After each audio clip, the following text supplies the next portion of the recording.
attachment to listen to.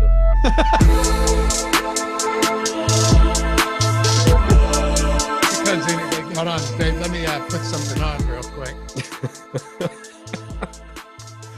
What's going on, everybody? Welcome to the Awesemo and NBA Deeper Dive presented by Jock Market. I'm Dave Loughran at Laffy_D on the Twitters, joined by Adam Scherer at Ship My Money DFS in the beautiful New York City, hanging out there for the week, talking 9-game slate with me, hanging out with you guys. What's good, brother? How's it going, man? I like the hoodie. Oh, thanks. Yeah, I got one of these coming for you as well. I told you we're going all out, man. Yeah, I'm looking forward to getting it. Doing big things around here. It's actually very comfortable. It fits nice. I felt good about that. Sometimes you never know, right? Like it's tough sometimes to feel good about this, but yeah, man, it's nice. It fits nice. It feels good. So yeah, we got. Somebody said you look like a knockoff Jay Cutler. Knockoff. I get that's.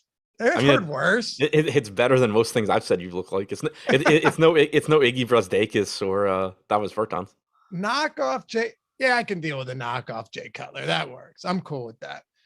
All right. Anyway, 9 games.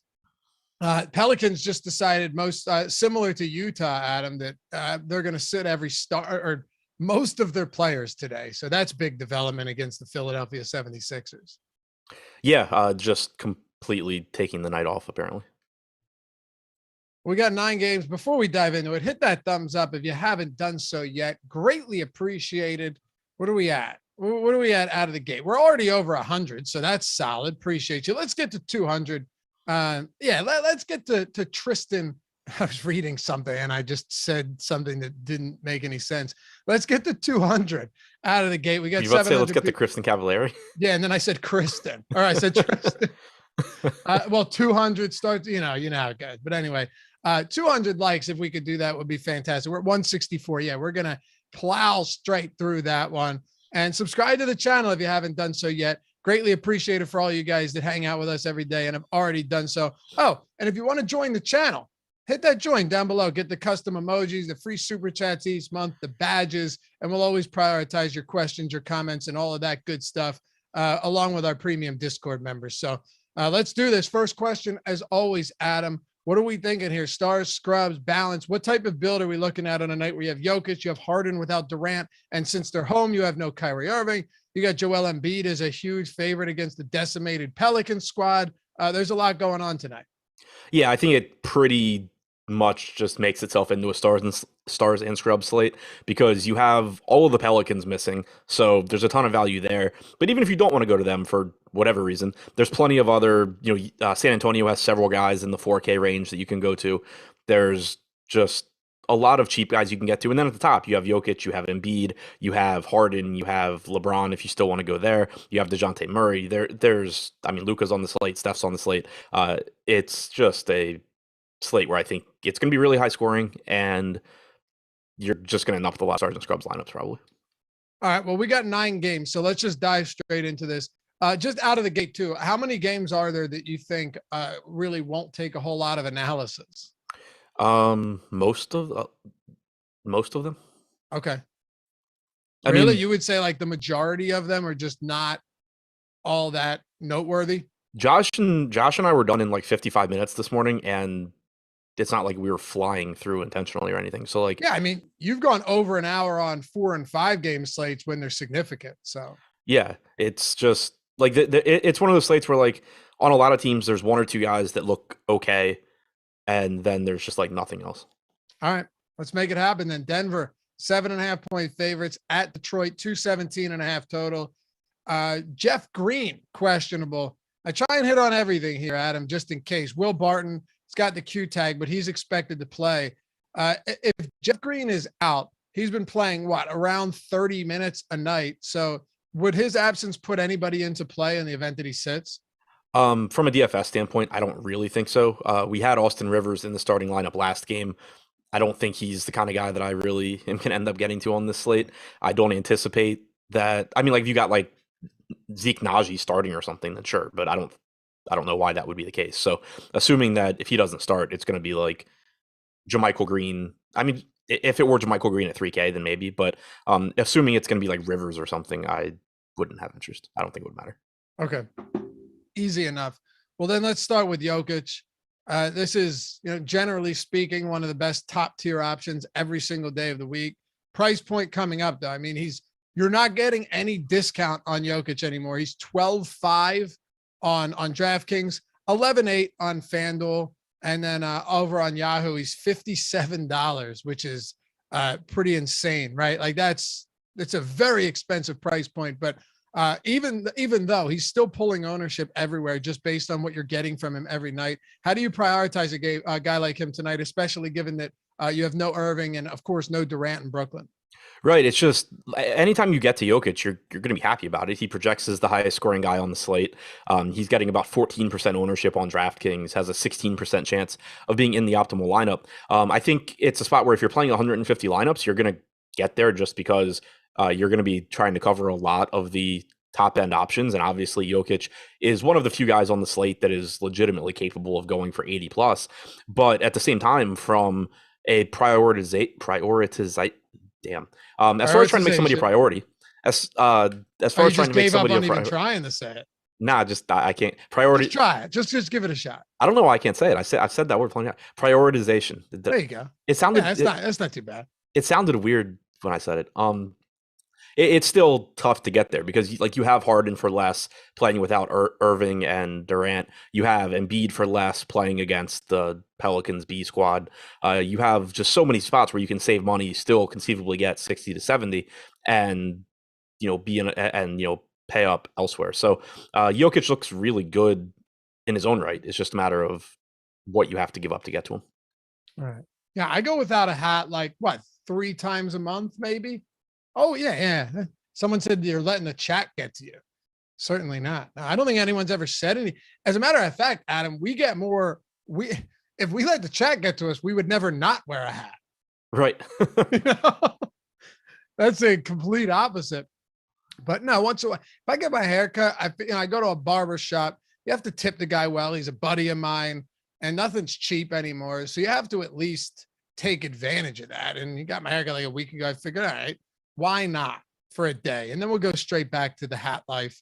But yeah, well, the Adam, you would agree. See, working from home in a spot like this, it's a top up industry. Right? You just can wear sweatpants, you can wear slippers, you can kind of do whatever you want. Appearance is kind of negligible. So it's easy to get a little lazy in terms of appearance most of the time. Yeah, for sure. Definitely have to like force yourself to get dressed sometimes. Right. Anything else outside of Jokic that you want to get to for Denver? No, not really. Barton and Monte Morris, I think, are both reasonable, but don't stand out at all. I mentioned Barton on FanDuel in my tournament video, but even there, it was just a relatively low probability play that just was going a little bit underowned in terms of chances of success, but not anything I'd be building around in terms of frequency. Check that video out too. You do Monday through Friday, right? Yes. right here on the Awesemo DFS channel. It's a great video. It's usually like 5 minutes, so you're in and out. You're firing off a dump maybe mid-afternoon at work, and you want to get a little bit of research in. It's a perfect dump video, no question about it. You get to stare at Adam's face and get some insight into the slate. Whatever you do, maybe taking a smoke break, doesn't matter. It's a perfect short video to get in, get out, and get a good idea of what you're doing for tournaments. So check that out. It comes out like 2:30, 3 o'clock every day, around that. Yeah, around there. Okay. I'm trying to promote this, man. Anything you like from Detroit at all? Hell no. Cade Cunningham at 7,300 has a ceiling, but there's a lot of guys on this slate that have ceilings. Like, it's a pretty unappealing matchup against Denver. You know that he's got around a 27% usage rate without Jeremy Grant, about a 29% assist percentage. All of that looks good, but I think pretty much priced where he should be. Corey Joseph started last game, played like 28 minutes. Even if he starts again tonight, I don't think that's any sort of a priority. And then one other thing to note is that without Olynyk, you're probably getting 48 minutes from Lyles and Stewart, but neither one of them really stand out at their price tags either, assuming they're going to more or less split those 48 minutes. All right, easy enough. We're going to rip through some teams so we can get to all 9 games, and then we'll turn this over to the live before lock crew.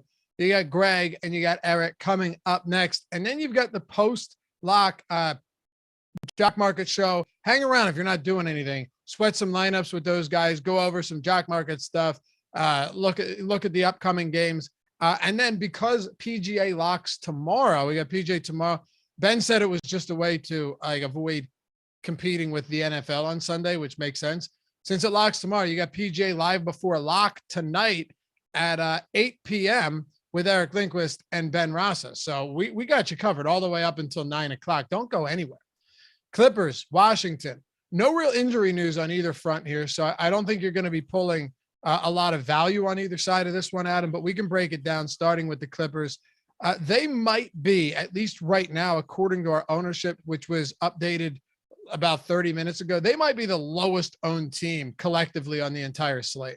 This has to be the lowest owned game on the slate, I think. Gotta be, right? Yeah. Yeah, I mean, there's just so little here. You have the Clippers back to being essentially healthy, obviously still missing Paul George and Kawhi, but they've been out for so long, Kawhi all year and George long enough where all the salaries have pretty much corrected. You have Reggie Jackson at 6,500, probably playing 30 to 32 minutes.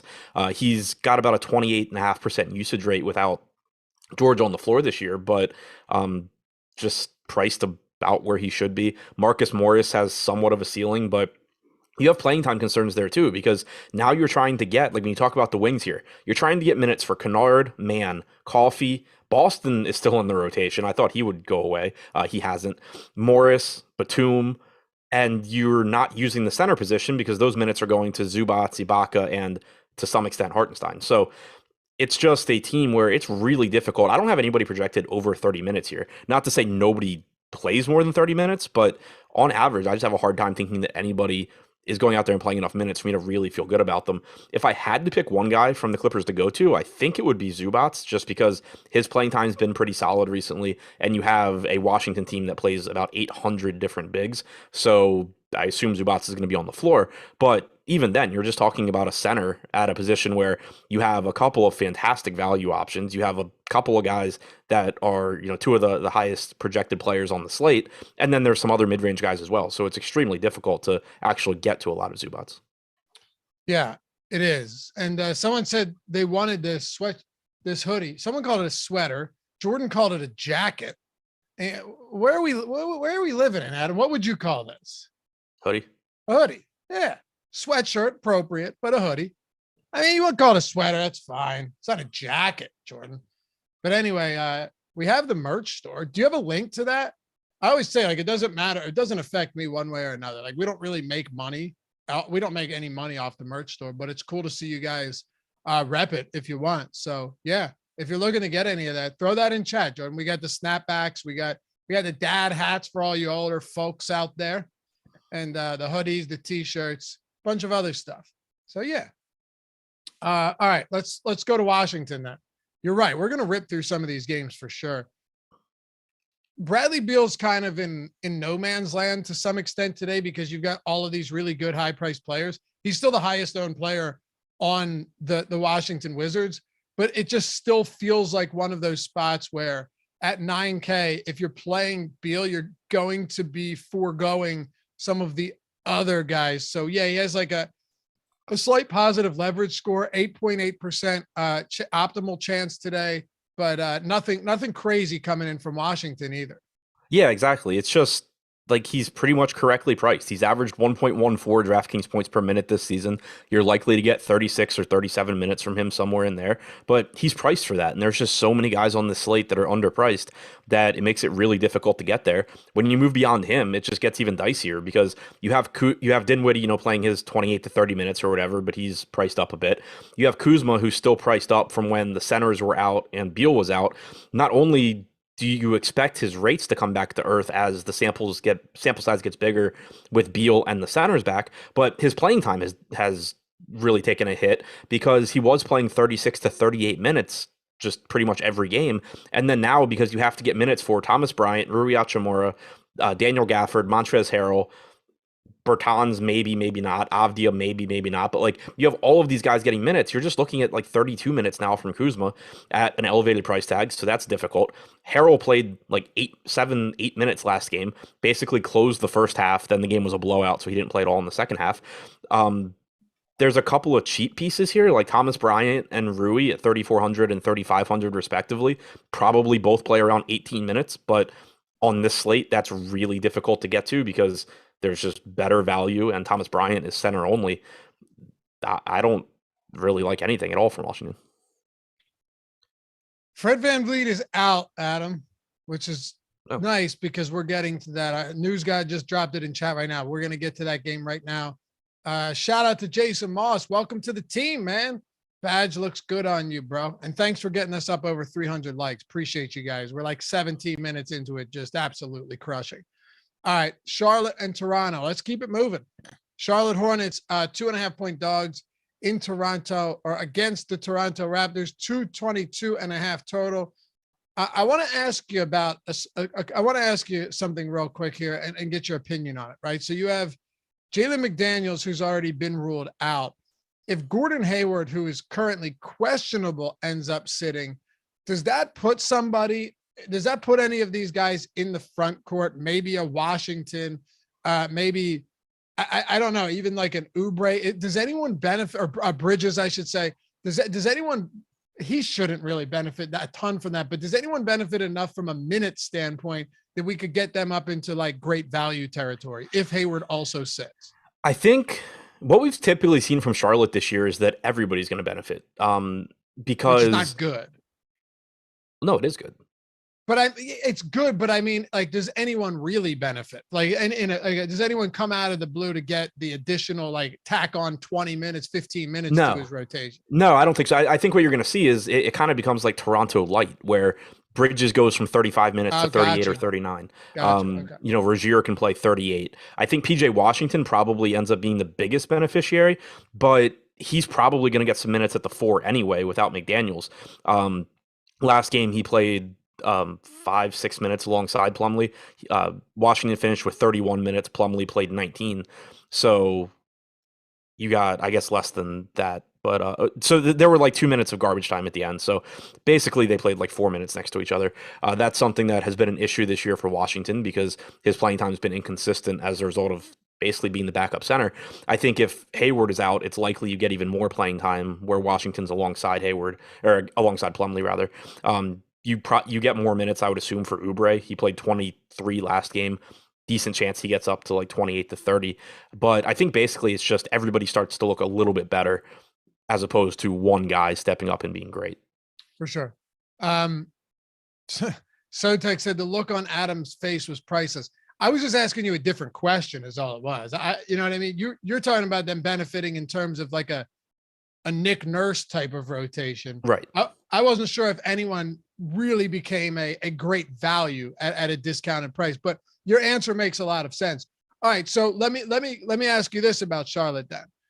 If that's the case, would any of these guys, in the event that Hayward sits, become priorities, or would we be looking at like strong secondary options? Because the guys that benefit the most, none of them are really that cheap.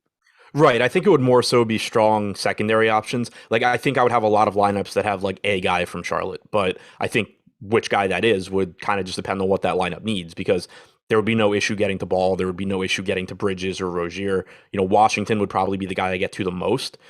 If Cody Martin started, that would be a good sign for his playing time, I think. But against Toronto, running out all of these relatively big lineups, or just 6'8" to 6'9" lineups, I don't know if that's small ball or not, because it kind of depends what position you're talking about. Maybe you just get more minutes from Plumlee and more minutes from Washington. But I think, overall, Washington would be the guy I get to the most. But I think it's just I would end up getting to like a Charlotte player in a lot of lineups. Okay. Top options, like right now, if Hayward plays, do you have anyone that you would consider close to that? Washington would still look pretty good at 4,900. Okay.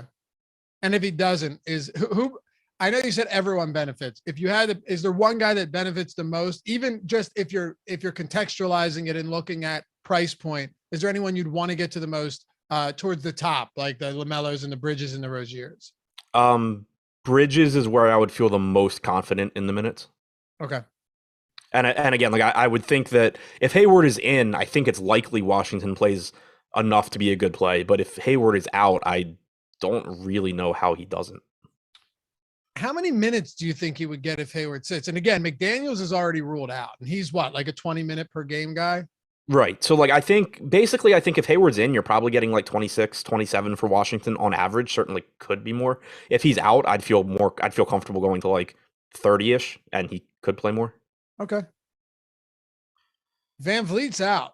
We should get an ownership update soon to account for that. But as it stands right now, we'll just have to go with what we have.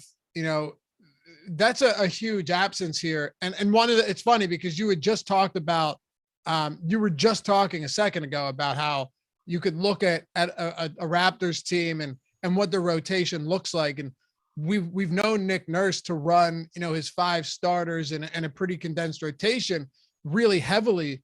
So when you take Van Vliet out of this, it has a ripple effect throughout the entire rotation. And it doesn't just affect whoever's going to fill in for him and get those minutes at point guard, but also the guys that are already playing big minutes that now inherit a lot of that usage and facilitating responsibilities as well. So this team becomes very interesting against a less than stellar Charlotte defense in a game that already has a 222.5 total. Yeah, and this was already a team that I really liked. I'm interested to see what the starting lineup looks like here, because I wouldn't be surprised at all if they just go right back to what they were doing when Trent was out, and you get Achua back in the starting lineup. Scotty Barnes can handle the ball. Gary Trent can do enough. Siakam can do enough. Like, they still have playmakers. So I don't think that they necessarily have to go to like Banton or something like that. So who would you start at the point? Barnes. Okay. Like, I mean, I guess it would be like Barnes, Trent, Anunoby, Siakam, Achua. It's not a crazy concept whatsoever. And that could, if Barnes starts at the point though, I mean, that becomes very appealing at a mid 6K price point. Yeah. I mean, without Van Vliet on the floor this year, Barnes has a 15.5% assist percentage. Trent's at 12.7. Siakam's at 27.9. Like, they don't need to go to some random dude if they don't want to. I'd be curious to know how many of those minutes for Barnes are coming without another, capable ball handler on the floor too. Right. And like, it doesn't have to be Barnes. Like, Siakam would have the ball in his hands too. It's just, for sure, like, we've seen them run these lineups. I mean, when Trent was out, they were doing it obviously with Van Vliet in, but they were just going, Van Vliet, this lineup, but Van Vliet instead of Trent. I don't think that they have to do anything different here other than replace Van Vliet with Trent. All right. And, another thing, just from a matchup standpoint, not that it matters a ton, but LaMelo is like a 6'7" point guard as well. So it does kind of make a little bit of sense. I would say if we're looking at this team, given that we already have no Fred VanVleet, let me make sure make sure there's no news coming in. No. Okay. We're good. With Fred VanVleet out, should we? Oh, we just got the starting lineup. Trent, Anunoby, Barnes, Siakam, Achua. Trent, Anunoby, Barnes, Siakam, Achua. Yep. So you were right. Yeah. Okay. And there's no real point guard in a situation like this. Right. They're just all better because he's not out there. Like Trent is not a point guard. Let's just be clear about that. Yeah. If I would expect Pascal Siakam to lead the team in assists tonight. Interesting. Okay. Yeah. Barnes becomes very appealing though. Does he not? They all do, because I think you're just going to, and I'm including Chris Boucher in this as well. We're just right back to where we were 2 games ago or whatever it was when Trent was out for several games. There's no real reason, I don't think, and this starting lineup kind of confirms it. There's no real reason, in my opinion, to think that you're getting like a deep Toronto rotation tonight. I think it's just very likely that you go right back to Achua playing low to mid 30s, Boucher playing low to mid 30s, Anunoby, Barnes, flirting with 40, Siakam probably getting around 40, Trent playing as many as he can. I don't really know what his physical limitations are right now, but he's only 5K. This team just looks absolutely fantastic. Dude, Achua is $4,200 on DraftKings. Yeah, he looks very good, I think. Very good. How many of these guys are you willing to put in the same lineup together? That's an important question right now. Yeah, I mean, so ideally, I think it's still 2, just because there are so many good plays on this slate. One thing that I had mentioned on the show with Josh this morning is that sometimes I don't mind going like 3 from one team as long as I'm running it back with somebody good from the other team. So like if I have Siakam, Barnes, and Anunoby, just throw Washington or Bridges or something in there. But I still think most lineups I would only want 2 here, because I'm still gonna have so many spots going to the Pelicans because they're cheap. I'm still gonna want to be getting to the Harden, Jokic, Embiid type guys. I don't really like the chances. I like all of these players individually, but I don't really like the chances of like all of Siakam, Barnes, Boucher putting up tournament winning scores at the same time, unless this entire game just goes nuts. The last time Van Vliet was out, like everyone was out too. So yeah, and they changed the rotation within the last few weeks. Like that was Siakam played 42, Trent played 41, Boucher started, played 38, Malachi Flynn played 32, Watanabe played 31, but they were down a decent amount of players. So it's hard to take much from that. I think what you're saying just makes sense. You get 40. If it's close game, you're probably getting upwards of 40 minutes or more from Siakam and Anunoby and probably Barnes as well. And then what would you give to backtrack for a second here? How much would you give to Achua? 32 to 34. Okay. I was actually trying to pull up where'd it go? I was trying to pull up what he has done as a starter recently, but I think 32 to 34 is very reasonable. Okay. Yeah, he had a 33, a 37, a 39 dating back to the last 10 days. Yeah. In minutes played. Pretty significant. And he had some foul trouble in these starts too. Okay.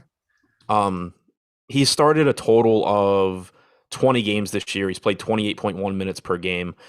I want to see without Gary Trent. Hayward's out. Yeah. So in 5 starts without Gary Trent, which again, I'm expecting basically the same rotation here, Achua averaged 35 minutes per game. That's only huge.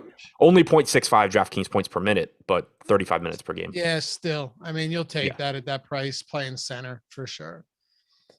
All right, cool. Hey, Jock Market, if you haven't checked them out yet, you definitely should for a couple of reasons. First of all, you get up to $50 deposit bonus when you sign up using the promo code Awesemo. They've turned fantasy sports into a stock exchange where you can make money down to the hour, the minute, hell, down to the very second, because you can buy and sell shares of players in real time for real money. They have markets for football, basketball, hockey, baseball when it's happening, if it ever happens again, NHL, all of that good stuff.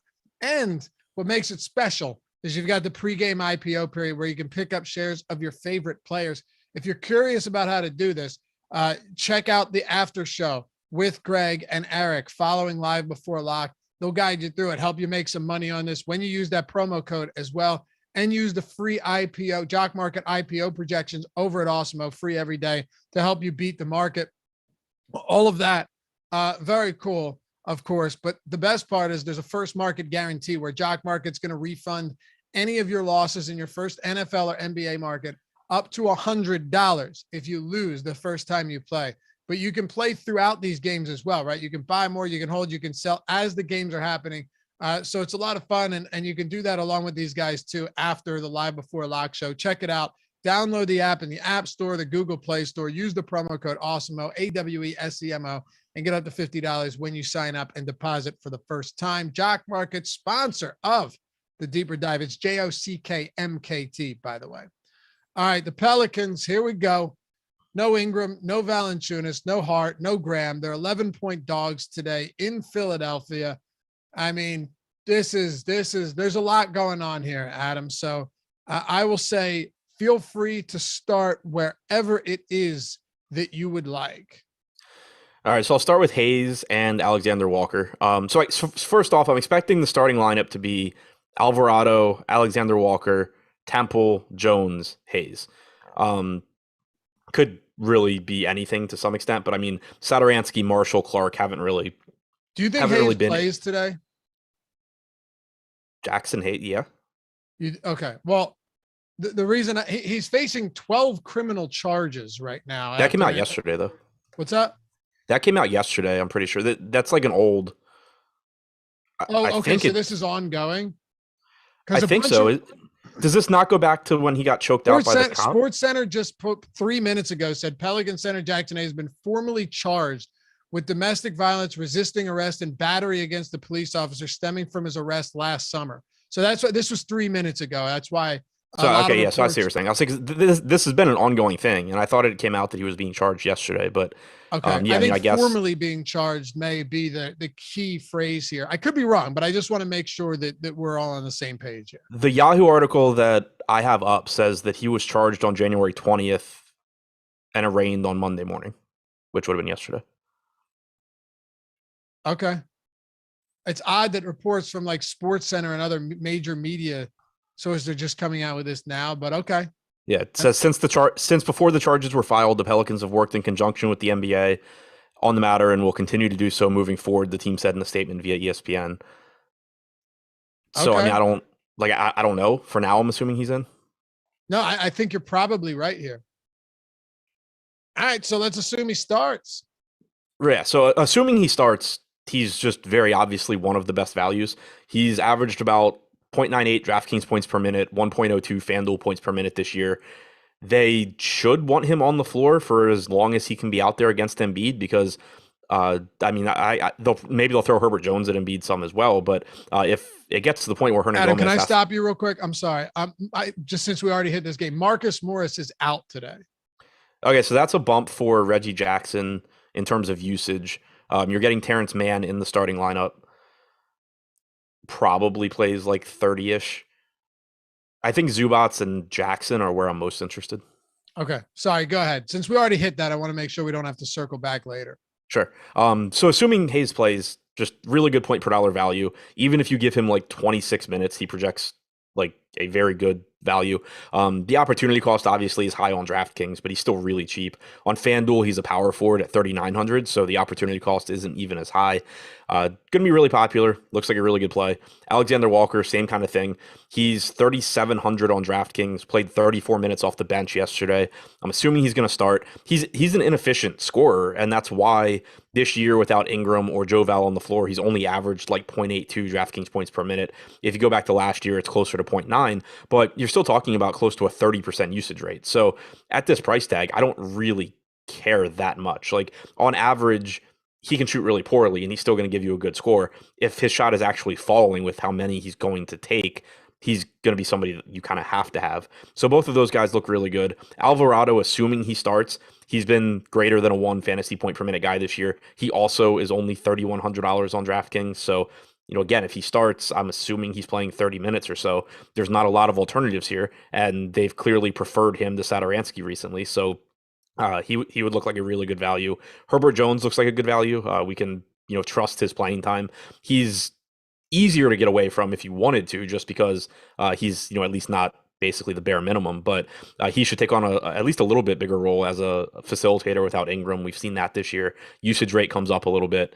and he's just played better recently anyway as he's gotten more comfortable in his rookie season. Garrett Temple is basically, I think, the same play that he was yesterday, just likely to play 30 to 32 minutes. I still don't think he's going to be a high usage guy because you're going to see more going to Alexander Walker, but still looks like a pretty decent value. Hernan Gomez in tournaments is interesting because you're going to get. He's going to play 30 minutes off the bench and just crush everybody's dreams if they don't play him because he's a monster per minute guy. He just hasn't played in 3 weeks. Right. Right now we have Hernan Gomez with more ownership than Jackson Hayes. I don't know how that's possible. Unless we missed the starting lineup. But that we didn't. Yeah, I mean, yeah, we have Hernan Gomez at 27%, Hayes at 25 right now. If that's the case, I'm playing a lot of Jackson Hayes, I guess, but kind of assuming that's going to change when we get a starting lineup, but assuming that Hernan Gomez's ownership ends up being lower than Hayes, I'm interested in tournaments. Like, he looks fine at 4,700, even if you assume he plays 22 minutes. He's a very, very good point per minute guy, but it's just really tough for me to get away from Hayes' salary if he's starting and getting less ownership. It's actually shocking to me that he's not minimum salary based on how pricing usually works with these guys. Hernan Gomez? Yeah. Yeah, it's really, I mean, like, I'm glad he's not because. Me too. Really, they should just keep him at like 6K, just like they should with Drummond. But. Right, but that's what I'm saying. I'm shocked that you like because usually it's one or the other. It's not in between. But yeah, I mean, just if he plays even 24 minutes from Hernan Gomez could result in a fantastic game. And I don't think there's any certainty whatsoever. And you would agree with me here that Jackson Hayes is out there playing 30 plus minutes as a starter. Yeah, like I understand why Hernan Gomez is getting ownership. Like, someone in chat just informed me that Hernan Gomez can rebound and score. I'm very aware he scores a lot of fantasy points. Barring foul trouble, I can't imagine that the plan tonight is to play Hernan Gomez against Joel Embiid. Like, yeah, good luck. I think that, like, I get why. Matter? See, that's my question. Does it matter? They're sitting everybody else. I mean, well, right, but like. There's no reason to think that outside of foul trouble, which is certainly a real case, like a real potential issue, there's no reason to think that you're just getting like a 24-24 split from these two. Oh, Jackson Hayes is. I agree with you that Hayes should be higher owned than Hernan Gomez for sure. Yeah, I'm just saying that if you were to get that, it's still possible that it's in the range of outcomes that you get like a 24-minute, 25-minute game from Hernan Gomez off the bench. Yeah, you just need foul trouble for Hayes, basically, and them to not go to Herbert Jones as the backup, which is that's the wrench that could get thrown in here. I don't think it's the most likely thing because, like you said, they clearly just don't care about this game. But if you had to say, like, how does Hernan Gomez just play a lot less than anyone sees coming? It's that Herbert Jones backs up Hayes, and you just get like more minutes for Gary Clark or Najee Marshall or something. But assuming you're getting a 48-minute split at center, what I was going to say leading into all of this was that I like Hernan Gomez in tournaments because he's such a good point per minute guy. That kind of just got derailed when it kind of got derailed when I saw that he was getting more ownership than minimum salary Jackson Hayes. Totally agree. Yeah, that throws a wrench into the works, no question. So let's see when we get an update. Another 7:00 game, so we'll have a starting lineup. I think you're probably right on where it falls, but we'll see. Anybody else you want to hit on for the Pels with everybody out? No, someone said Hayes and Hernan Gomez are a split period. I mean, if that's how you project guys that one's in the rotation and one's not, then I don't know. I see it differently. I mean, one of them hasn't played since the 3rd of January. Right. And one of them will literally embarrass himself and the entire NBA if he's on the floor in this game. Hayes' foul trouble is very much a possibility against Embiid, though. So right. I think like it's absolutely a possibility. I think what I'm trying to get across here is if Hayes avoids foul trouble, it shouldn't surprise anybody if you get a 30-18 split or a 32-16 split. Right. And we got him projected for literally less ownership than Hernan Gomez right now. So right. Yeah. All right. With Philly, what are you doing with Joel? He's been out of control. Playing him? Yeah, but how, like, where is he a priority in terms of all the other high price guys? Up there. I was laughing because Petty said it'll be hard for I saw that. for Herbert to play center with. You know what else is going to be hard is Hernan Gomez to play center. Like they don't have a good answer here. Is the point? But I So don't know if they care. Is the like I think right, we no, have and to I agree with that. I'm just saying, like looking at this and saying, oh, they have to go Hernan Gomez right, because right, Herbert Jones exactly. is too small. Is like laughable. Well, I'm saying you could just who really gives a shit at this point? I mean, they're they're they're they're seeding this game. It feels like that at least. I don't know. Yeah, I mean, long story short, Hernan Gomez is a good play. Hayes is a good play. Hayes should be higher on. What's up, Patty?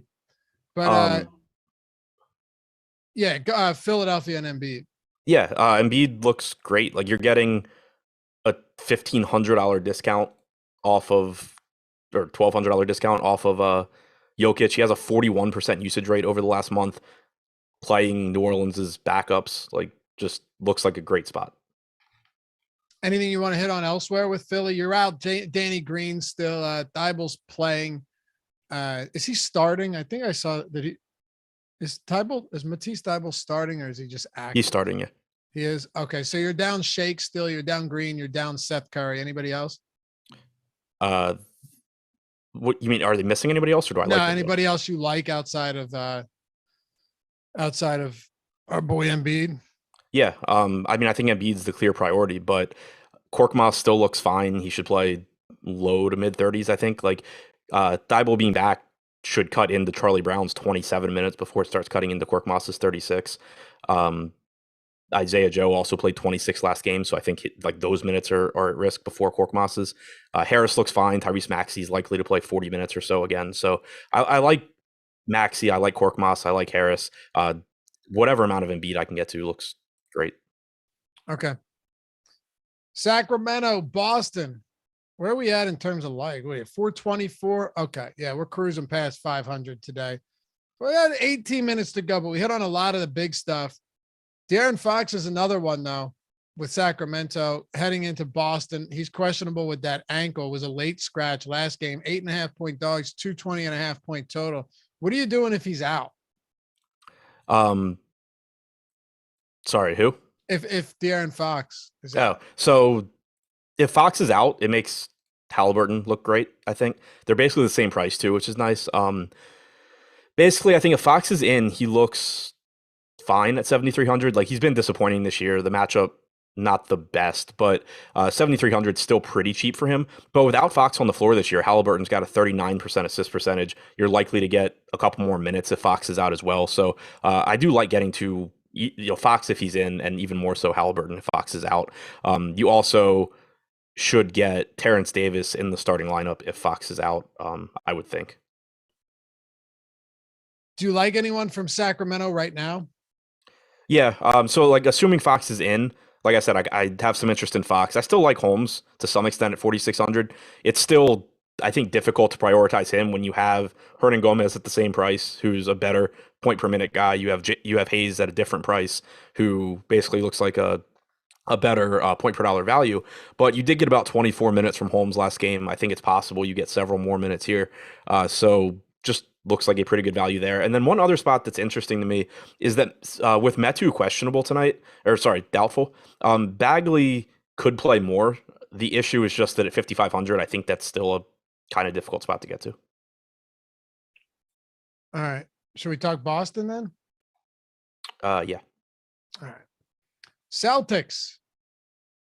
And I mean, so many of these teams just really aren't all that appealing, but we can get to the C's, talk about this a little bit here. I mean, Tatum's 10K plus on a slate where you got a lot of high priced options. Al Horford, sub 6K. He's pulling just under 10% right now. Nobody really pops in the boom bust tool either, as far as optimal lineup percentages go. Anything I'm missing here that stands out? Not really. It's just, I mean, it's a really good matchup for Boston for sure. I think Williams and Horford are the two easiest spots to get to, but they come with their own issues as well. You know, Horford being that he's basically just played like shit recently. 5,900 in this spot with the potential to play 30 plus minutes is okay. Williams has played a lot more minutes and played really well, but you know, again, centers on this slate, there's just so much to choose from that I think it's kind of tough to prioritize that. Tatum and Brown are interesting to me from a tournament standpoint, just because they're not going to get much ownership, and they really shouldn't I don't think in the sense that they're less likely to succeed than a lot of similarly priced guys. But we know how good both of these guys are. We know that the matchup is really good. It's not like it should surprise anyone if you just get, the random good Jaylen Brown or Jason Tatum game. So given the amount of value on this slate and the fact that you're just going to be like trying to get raw points in a bunch of your lineup spots, they're kind of interesting at low ownership. Okay. 15 minutes to go. What do we got? 4 games. Let's talk about the Lakers because Drummond is sorry, not Drummond. I was looking up something with Drummond's 4K today. Drummond's going to end up playing like 28 minutes in a blowout at him. Yeah. That's what's going to happen against Hernan Gomez. Petty mentioned that earlier, and I was talking about the matchup for him. I didn't realize that Drummond was $4,000. I mean, center position so deep with value, but yeah, no, that you're right. I mean, like Drummond should just never be that. Yeah, should just never be that price. No.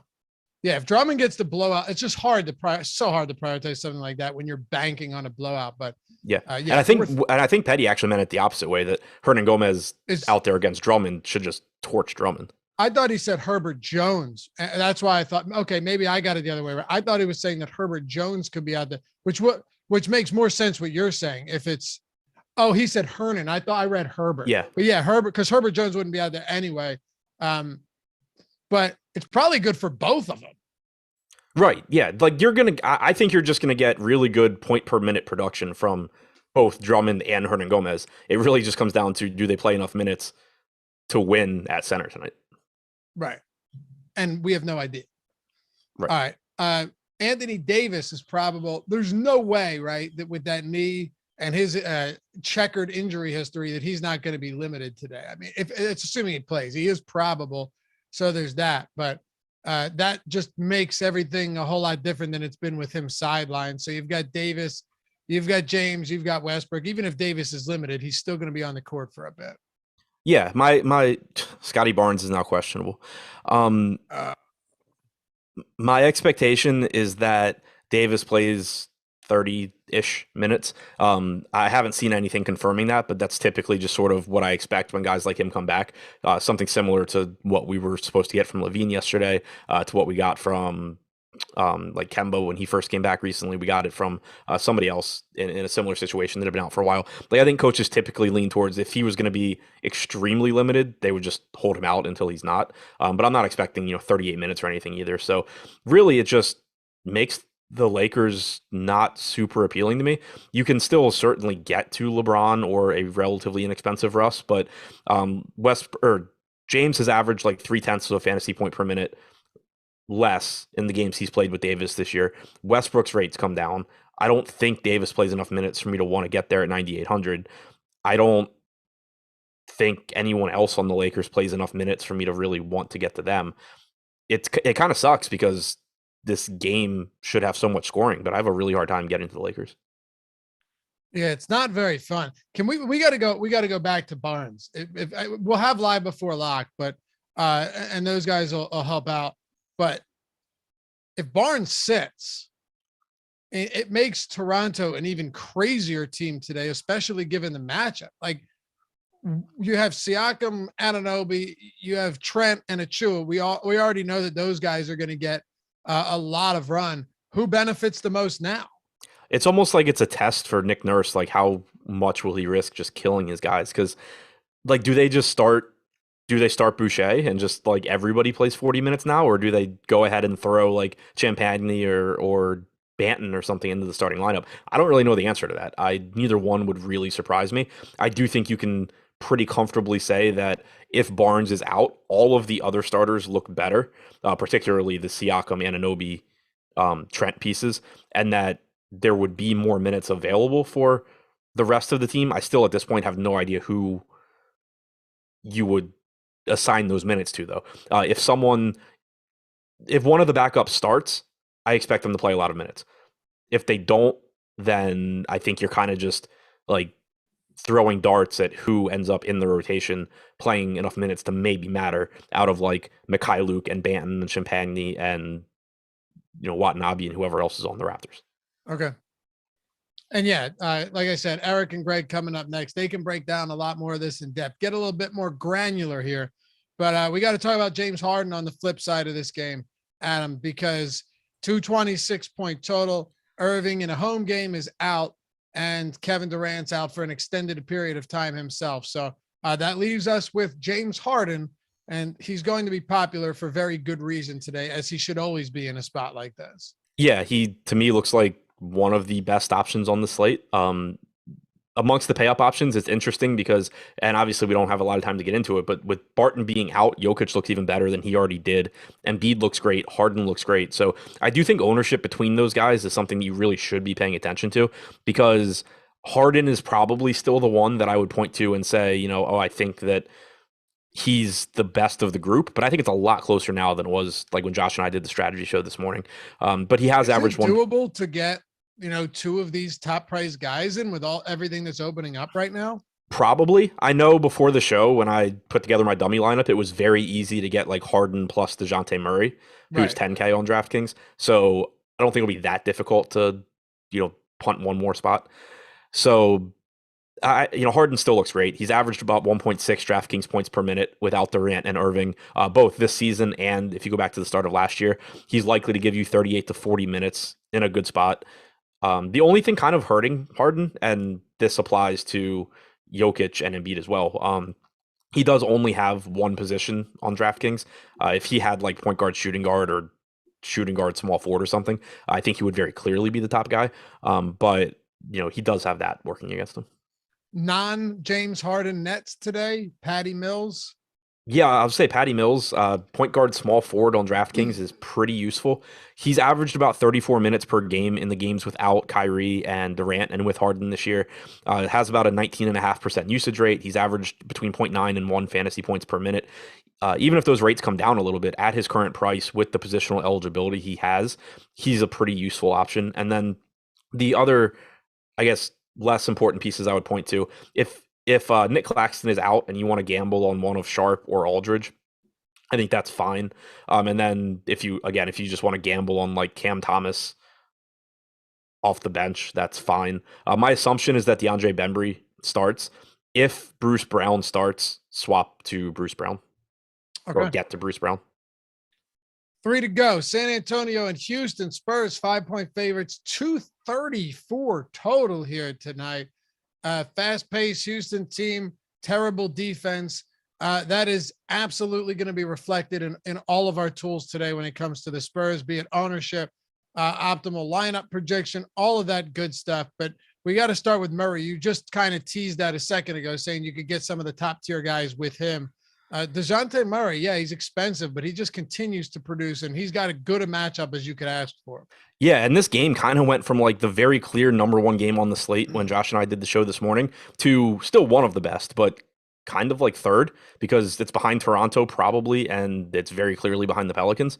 But this is still a really, really appealing game to get to. DeJounte Murray's been great this year, 1.38 fantasy points per minute on both DraftKings and Fanduel, likely to play 36 plus minutes, assuming this game's close, only has a 5-point spread, and it's a good matchup. So he looks great. You have Jakob Poeltl at a just very inexpensive price tag. He's coming off a game where he played 38 to 39 minutes. I don't think that's what you should expect, but it's nice to know it's possible. They aren't giving substantial minutes to Landale or Eubanks. They split them last game.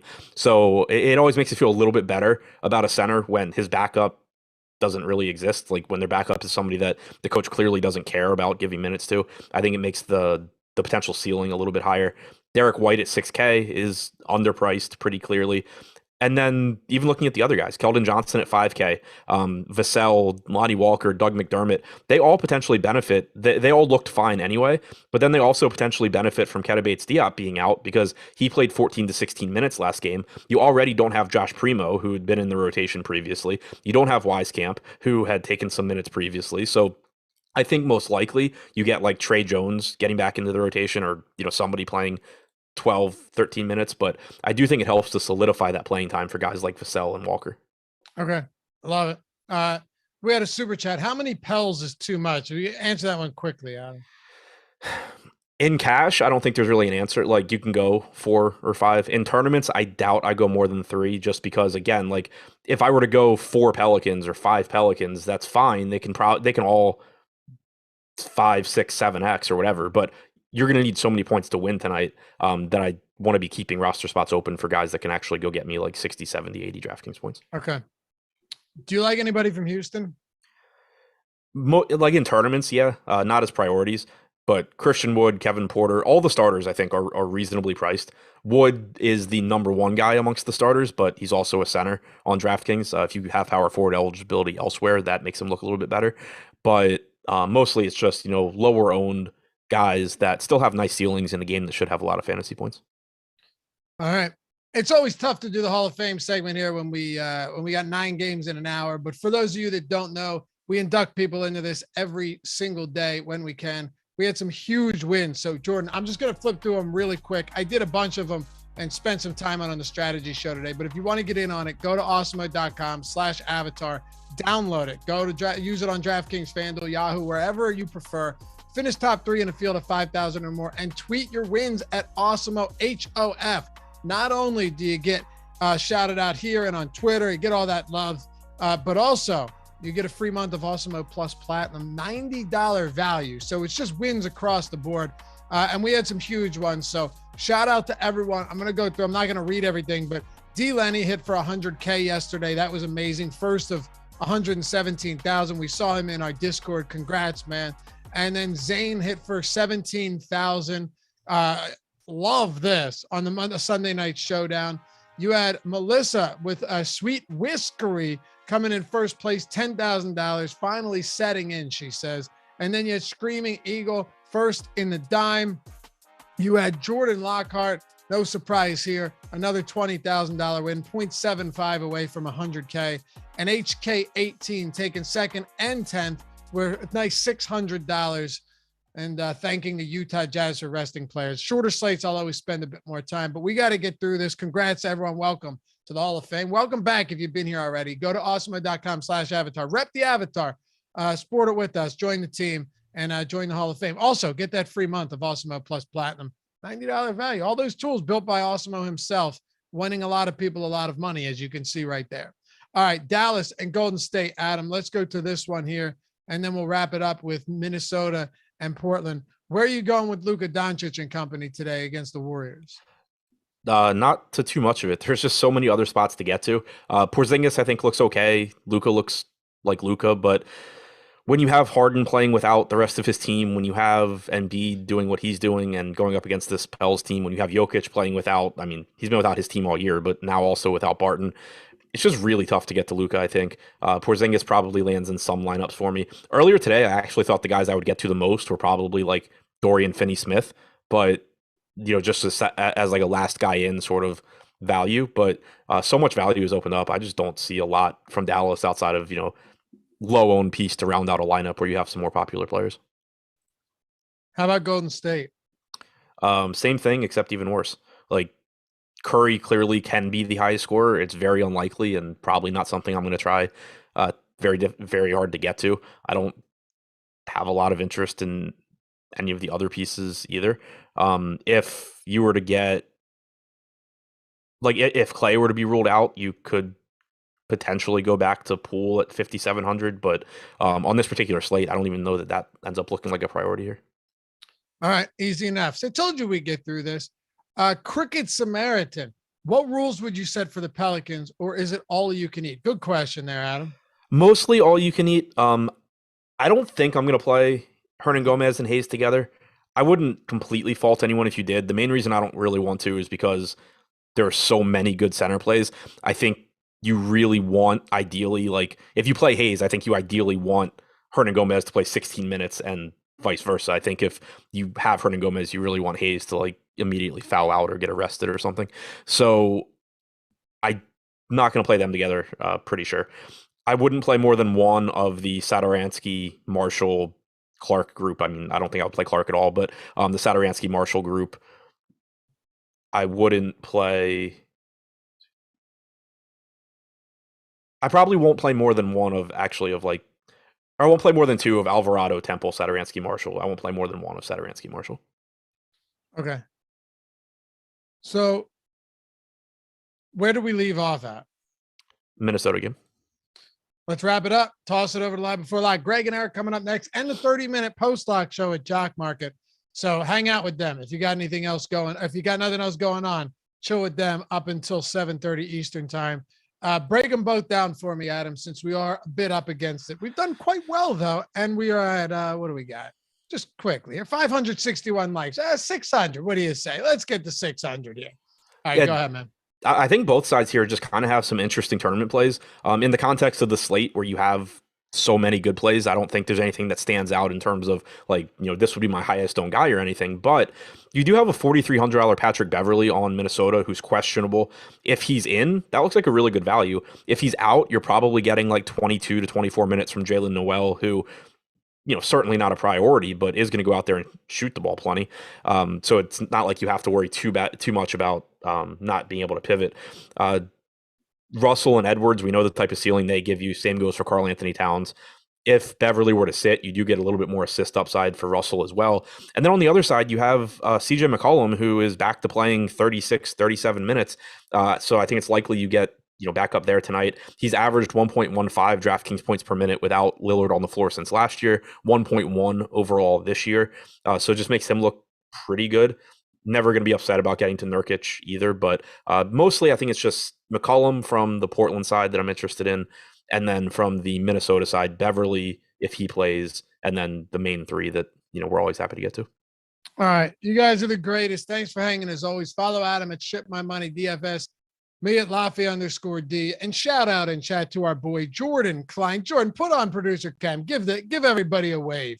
Let them know you're here. Everybody loves Jordan. They love producer cam. There he is, everyone. Jordan Klein. Round of applause for our boy Adam. Wrap it up with this. Favorite top tier option today, and given that we've got actually a decent amount of news throughout the show, who's your favorite value play? Harden favorite top tier option. Alexander Walker favorite value. Okay, great. That'll do it for us. Greg, Eric, right now on the other side of the break. Don't go anywhere. Live Before Lock coming up next. This is the Deeper Dive presented by Jock Market. Peace.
That's kind of strange.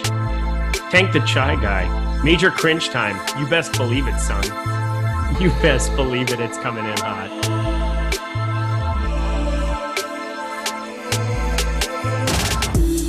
What is going on, everybody? Welcome to the NBA Live Before Lock show, presented today by Jock Market. Jock Market. Excited to do half an hour after we get done with this lovely hour show that we're doing, or 55 minutes here at this point. 3:05 p.m. out here on the West Coast, 6:05 on the East Coast. I'm joined by my East Coast partner in crime there, Greg Ehrenberg at Ehrenberg DFS on Twitter. Greg, this is a fun 9-gamer we got ahead of us, don't we? How you doing this afternoon?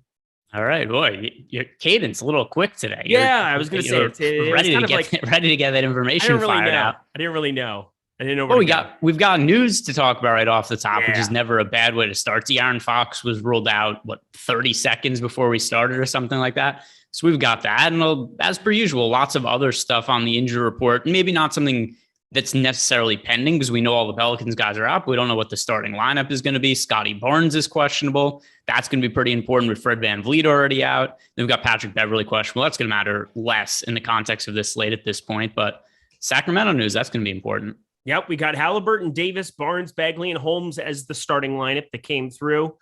So that is obviously going to be another spot where Tyrese Halliburton, very, very popular. I think we just should go position by position because otherwise we could make this the New Orleans Pelicans, Toronto Raptors, and now, obviously, Sacramento Kings show. And I think we would be pretty legitimate in having that be a thing. Obviously, there's been some Clippers news that's rolled in. So many pieces. So let's just get right to it, my friend. You ready to get into it? Sure. Go ahead. Let's start. Sorry, ready is relative because, updating for the Kings news. But yeah, we could talk about the slate. I'm not going to sit here quietly. All right. So 7 p.m. Eastern time, Nickeil Alexander-Walker, Jose Alvarado. Both of them rightfully extremely popular, both projected for low 30s minutes here. Again, you got to look at 0.94 and 0.88 fantasy points per minute, respectively, for each of them and kind of take that into account where, well, there's no Brandon Ingram. There's a lot of minutes to be had here. They're both cheap. It's hard to imagine them failing. I don't love Matisse Thybulle is expected to be in this starting unit, but how do you kind of look at these guards here in this spot? Because it feels like they're too cheap to fail. It's pretty hard to get away from Nickeil Alexander-Walker and Jose Alvarado. Jose Alvarado, who the reliever, I guess we call him. I think that's an app nickname because I like that. I like that. Jordan Klein, don't do that. That's a beautiful poll by Greg Ehrenberg. Because I remember the first time, because if anybody knew who this guy was before the season, you're lying. But there was a point in time, I think like the first good fantasy game he had where I was looking at and I was just confused. I was like, I'm fairly certain that's a relief pitcher in Major League Baseball. But here are the only active players we have for the New Orleans Pelicans today. Probably easier to read off the active players than the inactive players. So going over to New Orleans here, we've got Nickeil Alexander-Walker, Jackson Hayes, Jose Alvarado, Herb Jones, Hernan Gomez, your guy Garrett Temple, Gary Clark, Najee Marshall, Thomas Edoransky. That's the entire roster. All of their normal good players are out today. So now you just have the situation where let's say it's a blowout against the Philadelphia 76ers. Fairly likely scenario. There's a good chance it happens with everybody who's out for them. Already a crappy team that's resting all of their decent players. I mean, still, is Jose Alvarado too good to play in garbage time? Is Nickeil Alexander-Walker too good to play in garbage time? Probably not. So I really do think the odds of these guys failing, it's extremely, extremely low. It's so difficult to get away from them. Yeah, and Garrett Temple, 3,300. We've seen him play big minutes in some of these spots, also projected for around 30. Thomas Edoransky, 3K. I mean, I think he's definitely the guy that in a blowout fashion probably absorbs most of it, mainly because NAW and Jose Alvarado have been actually in the rotation. So looking at it, that would kind of be the play where maybe I give him a little bit of a boost if I don't even think Satoransky would play garbage time. I still think it would be Alvarado or Nickeil Alexander-Walker. They're young players. I don't even want to play Thomas Satoransky. Do you? No. Okay, cool. Then that's just a great affirmation to have here right from the get-go. Tyrese Halliburton just became somebody. I'm going to wait for that to update before we touch on that piece of news. I thought I was going to get to a lot of Spurs. I don't know how much I'm going to get to DeJounte Murray, Derek White anymore because now Tyrese Halliburton is going to be a big part of my lineups. I can feel that coming immediately now. But DeJounte Murray, Derek White, do you still have interest here? 10K and 6K respectively on DraftKings. Probably not really. If they make it into some lineups, DeJounte Murray is a slightly higher priority just because we have so much value and guys to pay up for. But I think there's three options to high, and they're just far superior pay options to everybody else. And that's James Harden, obviously no Kyrie Irving, no Kevin Durant, Nikola Jokic because he's Nikola Jokic. And then Joel Embiid because he's just been on a ridiculous tear over the last month and a half now. Everybody's out for the New Orleans Pelicans. And we also have Seth Curry out again for the Philadelphia 76ers. So it's hard to expect anything south of a 40% usage rate from Joel Embiid, who scored less than 31 points, once in the last 6 weeks? He's out of his mind. And it's something, too, I tweeted about this yesterday. Joel Embiid is not getting projected properly anywhere. Nobody is really recognizing the scoring upside and what Joel Embiid is bringing to the table. Because look at him right now over at his game logs. And, every slate, there's Jokic will be popular. Maybe some other LeBron will be popular, some other pay-up options. Joel Embiid on the majority of slates is picking up single-digit ownership. You look at his recent games, 65, 67, 77, all right, 43 fantasy points in a blowout. That wasn't a great game. 56, 55, 42 fantasy points once again, a blowout, 55, 58. His ceiling and floor is ridiculous. It's not quite Jokic levels, but it's fairly close. And he's just not picking up a proper amount of ownership. So with the amount of value there is on this slate, I'm getting to, two out of the three of Embiid, Jokic, Harden in a lot of my lineups. And it's not all that difficult. Yeah, it's really not that hard to rotate those three. I think those are my three highest projected players. We have all the value in all the land. I will say, because Jackson Hayes and, Hernan Gomez pending the starting lineup, but I'm assuming it's going to be Hayes starting. I think that'll be tougher to get to as much of Jokic. And I'm saying that you can play two centers on DraftKings, so it doesn't really matter. I'm going to rotate around those two a lot. James Harden, my favorite spend up on the entire slate. I bet you're probably going to agree once we get to that situation. News God dropped me a note saying J. Michael Green will be active, but don't expect him in the rotation tonight. That Denver game is here a little bit earlier. I don't really know what that does for me. Does that do anything for you, Greg? No, not at all. Yeah, not for me. But it's good to know because J. Michael Green, it doesn't do anything for me. But thank you, because News God does such a great job of keeping everything up to date for us all the time. We appreciate him. If there's any big news, he'll be the first guy to know. Post it in Premium Discord. Also be throwing it here into the YouTube chat. So thank you to him. Looking at the rest of the Pelican situation, we covered that. We covered San Antonio. Now we go to Toronto. I think that this one is going to be a little bit frisky because I'm looking at Gary Trent. He's not really garnering a lot of attention at 5K, and I don't know why. Scotty Barnes is questionable. We're now going to be waiting on that piece of news here. That would change drastically the way I looked at him. And OG Anunoby does have shooting guard eligibility here. Fred VanVleet already ruled out. I mean, there are going to be some minutes up available here at the point. What are you kind of doing with the guards from Toronto? Because, forward seems like more of the appealing spot to target there.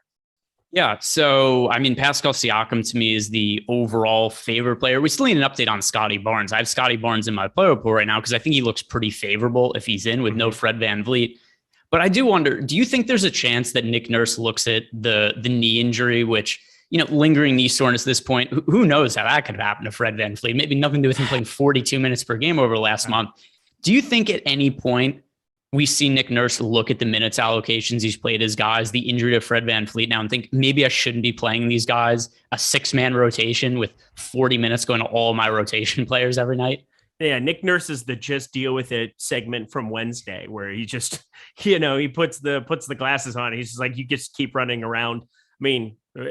Talking about that, would it be like Malachi Flynn that you would possibly be looking at? Because on a different slate in a different universe, I might be going that direction. But I think if anything, it would maybe take some of the shine off of the top tier guys. But Chris Boucher, I think, is going to vault into consideration if you don't have Scotty Barnes out there. Hell, he could start, but I doubt it. I bet it's Precious that slides in there.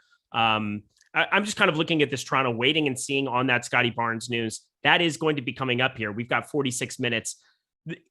I normally preach a lot of late swap. It's impossible to get away from this early window of games and then trying to mix and match maybe some of my studs that come up later. But, I was coming into this show and coming into today when I woke up this morning thinking I was going to roster a ton of Patrick Beverley. And he's like such an afterthought for me right now that it's unbelievable because of all this early value. But anything else for you from Toronto? Because, I guess I didn't really answer any questions. I know I'm going to like Siakam. I know I'm going to like OG Anunoby. And then it's just kind of a wait and see with Scotty Barnes because I would like Scotty Barnes if he's in. And then if he's out, I'm going to like Anunoby and I'm going to like Siakam even more. And then whatever the starting lineup looks like, Chris Boucher would get into the mix. Like you said, Precious Achiuwa, he could start and be looking at somebody be projecting for more minutes. So it's going to depend if Scotty Barnes is in or out, because that's going to impact how I project some of these other players. Outside of that, though, it's hard to dig too deep on Toronto because, like we've been saying about them, they're playing a 6-man rotation. Whoever's in there just generally plays around 40 minutes. So it's hard to like any of the peripheral guys. DraftKings has a green check next to Scotty Barnes. You guys are going to drive me nuts. First of all, Harrison Barnes is starting there for the Kings. I'm very aware. Scotty Barnes, don't look at DraftKings and Fanduel for your lineup updates. There are better places, one of which being News God, one of which being this show, because we will not mislead you there. I have not seen anything about Scotty Barnes. Have you, Greg? He's questionable. There you go. He's questionable. That's the deal. So I'm just checking right now. Nothing else as of late. So we had an earlier news run of the Toronto Raptors. Scotty Barnes questionable with a wrist injury. Fred VanVleet out because he has knee soreness because he plays 42 minutes every night for the last month. Look again. I'm looking. I see nothing about. I don't care about the green check next to DraftKings. I do not care about it. I don't care. I don't care. Do you care, Greg? I don't care. Well, I think you should recognize that you might be getting trolled at this point. Okay, we continue on then. Tyrese Halliburton. We got to absolutely love this fool. Shout out Iowa State. That's, just near and dear to my heart here, of course. But Tyrese Halliburton, really hard not to really like him now on this slate. I'm still looking at some of the updates that we're getting here. If we update that situation, I know there's a million moving parts here, but Terence Davis, even at 6K, I'm going to probably be getting to on this slate. Not many mid-range guys. It's going to be very Starsy and Scrubsy, but Terence Davis has that 45-50 upside that it's like, yeah, I definitely want to be investing there. Tyrese Halliburton, 7,400 is just way too cheap for him. Sans Darren Fox. How do you feel about the guard situation in Sacramento? Yeah, recent starts for Terence Davis. He started each of the last 3 games because of different injury situations for the Sacramento Kings. He has scored 40, 54, and 37 fantasy points in those games. So we do look at Terence Davis, and 6,000 kind of seems like a steep price tag at first glance. But for the season now, he's made 10 starts. He's averaging 32.8 fantasy points in those starts. It's probably a little too cheap, if anything, just considering the role he's played as a starter. No Darren Fox there. So fire up Terence Davis. Something else to add about those numbers as a starter. He's only averaging 27 minutes per game as a starter. I think he probably plays more than that more often than not. Not ridiculous to project him for like mid to uppers 30 fantasy points. Oh my God, chat. What are you doing? It's okay. We will let you know when the news comes. We've got 42 minutes. I don't have the news. News God doesn't have the news. It's not official.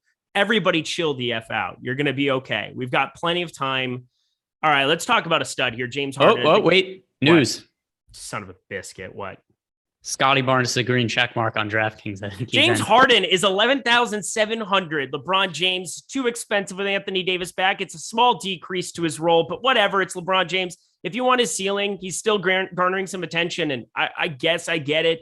It's a game with a 225 total, not the worst, but Luka Doncic has been a guy who's gone for 72 of his last 3 and is not garnering half the attention that LeBron James is. He's $200 discount there at the guard position. I like getting to some Luka. I like getting to Luka a little bit more than I like getting to LeBron. And then James Harden's just a priority for me on this slate. How about you? What are you doing at the studs in the stud spots on a Stars and Scrubs slate at the guard spot? Yeah, I mean, it's pretty hard to ignore James Harden. I'm really confused by James Harden's ownership, because how many times have we seen this spot with James Harden when the stars he plays with are out and he ends up being projected for, like 65-ish fantasy points or something like that. That's around where I have him. We see him then projected for like 50, 60% ownership. 11,700, that's too cheap a price tag for Harden on DK. He's only projected for 21% ownership. Then over on FanDuel, a ridiculous 10,500 price tag, and he's only projected for 34% ownership. It doesn't make sense to me. To me, Harden is pretty clearly the top pay up option on the slate. I do have Jokic projected for a little bit more fantasy points, but also we have to consider the positionality here, where James Harden, shooting guard, small forward on FanDuel. On DK, James Harden is just point guard eligible, but still you can play him at point guard, you play him at guard, play him at utility. So because of the position he plays, there's more lineup spots to fit him into on both FanDuel and DK. I think he should be the 3rd most rostered player on the slate behind Jose Alvarado, Nickeil Alexander-Walker. So I'm just kind of confused by this whole Harden situation in terms of how the field's viewing him, because I mean, he should smash in this spot against the Lakers. I think it's going to be a little bit higher than we probably have projected, but also I think there are a lot of places to go spend your money today. I mean, we'll get to the center spot. You brought up the case for an Embiid. There's obviously Joker as well. I think there's other places to go spend it, and maybe people are kind of scattershotting the port a little bit. DeJounte Murray obviously is getting a ton of rostership at guard as well. So I'm looking at it as maybe he ends up a little bit higher than that, but I'm with you. I think I'm just going to put him in. He's going to be in more than half my lineups at his current ownership. If that comes up here as we get closer to lock, I think that would change, but I am totally on board with you there. We can go through a number of these other situations, but I kind of want you to highlight some spots that you might be over the field. For me, I have a guy, CJ McCollum. I don't think people have really appreciated how good he's been right out of the gate here, been around 30% usage. Then the last game, 38 minutes, only 19% usage. But I mean, he's kind of doing everything for this basketball team right from the get-go here. I think his minutes are going to just keep in that high 30s number there against a Minnesota matchup that there's no resistance for. I like CJ McCollum in this mid-range. Anybody that you're looking at 10 to 20% that's getting a little contrarian on this slate. Let's see, 10 to or lower. I mean, obviously, like LaMelo Ball is somebody that I was looking at earlier, and I don't know how much I'm going to get to now, but all right, 10 to 20%. Do we have actually? Let me refresh. Do we have an ownership update for Terence Davis? It's a great question. I love Terence Davis today. Oh God. You know, when you update and it just takes you back to the main page, it's like, oh, just go back. It's fine. All right. We've been pushing green check marks. I love you guys. And Eric, better lover than Greg, green check mark. I approve of that message. Yeah, debatable. But so I think there's a chance Terence Davis will be in that range. We don't have an update since the Kings news has come out. So we have Terence Davis projected for less than 1% ownership. Obviously, I would like that number, but that would be cheating. Let's see. Other guys that are projected for lower ownership that I'm getting into my lineups right now at the guard position. I like Furkan Korkmaz. Okay. There's a lot of upside in Korkmaz because of playing time. What are you going to get out of Korkmaz? Who the hell knows? Because he's all over the place. He's inconsistent. But he started the last two games. He's presumably going to start again today. In the last two games, he played 39 and 36 minutes. Considering that much playing time, I think he's a really, really strong option as long as the ownership stays relatively low on him. Because there's a lot of playing time for a guy that we have seen have a ceiling this year. It's just kind of hard to predict when it's going to happen. Yeah, he's got pretty much like the equal chance bust or boom in the boom bust tool, 23-25% for that. But what's really standing out, there's some leverage to be had there. Just short of 10% ownership, 11.4% optimal appearance rate. And as more value gets infused, I think he becomes a little bit more appealing at 4,500, kind of a forgotten spot when you have so many 3K players that are enticing on this slate. And, you know, somebody that has definitely had a propensity to go out and just shoot the rock from time to time. So Furkan Korkmaz, I don't mind that shout out whatsoever. I've got two super chats here. CS $1.99. You mislead us all with your green shirt hashtag Flambeau. I don't know. Flambeau sounds interesting. I don't know what you're trying to say there, but cool. Clown in 01, $5 to say, does Barnes have a green check mark or no? I have no idea. I don't care. I could check. I could check for you. Please don't. Please don't. I'll check the app. DraftKings or Fanduel? Do you want me to check on? DraftKings is the one people are just peppering. All right. Yeah, I'll go to DraftKings. I really hope he plays now. Just for Jordan Klein is having too much fun. Right. Stop laughing. Scotty Barnes. Dude, I haven't even like entertained looking at you once because you're just tilting me. Yeah, he's got the green check mark. It also says he's questionable, but hey, green check mark. Oh, but green check mark. Check your sources, dude. There's literally a green check mark by Barnes' name on DK. Again, I don't care. What about on FanDuel, though? I don't care.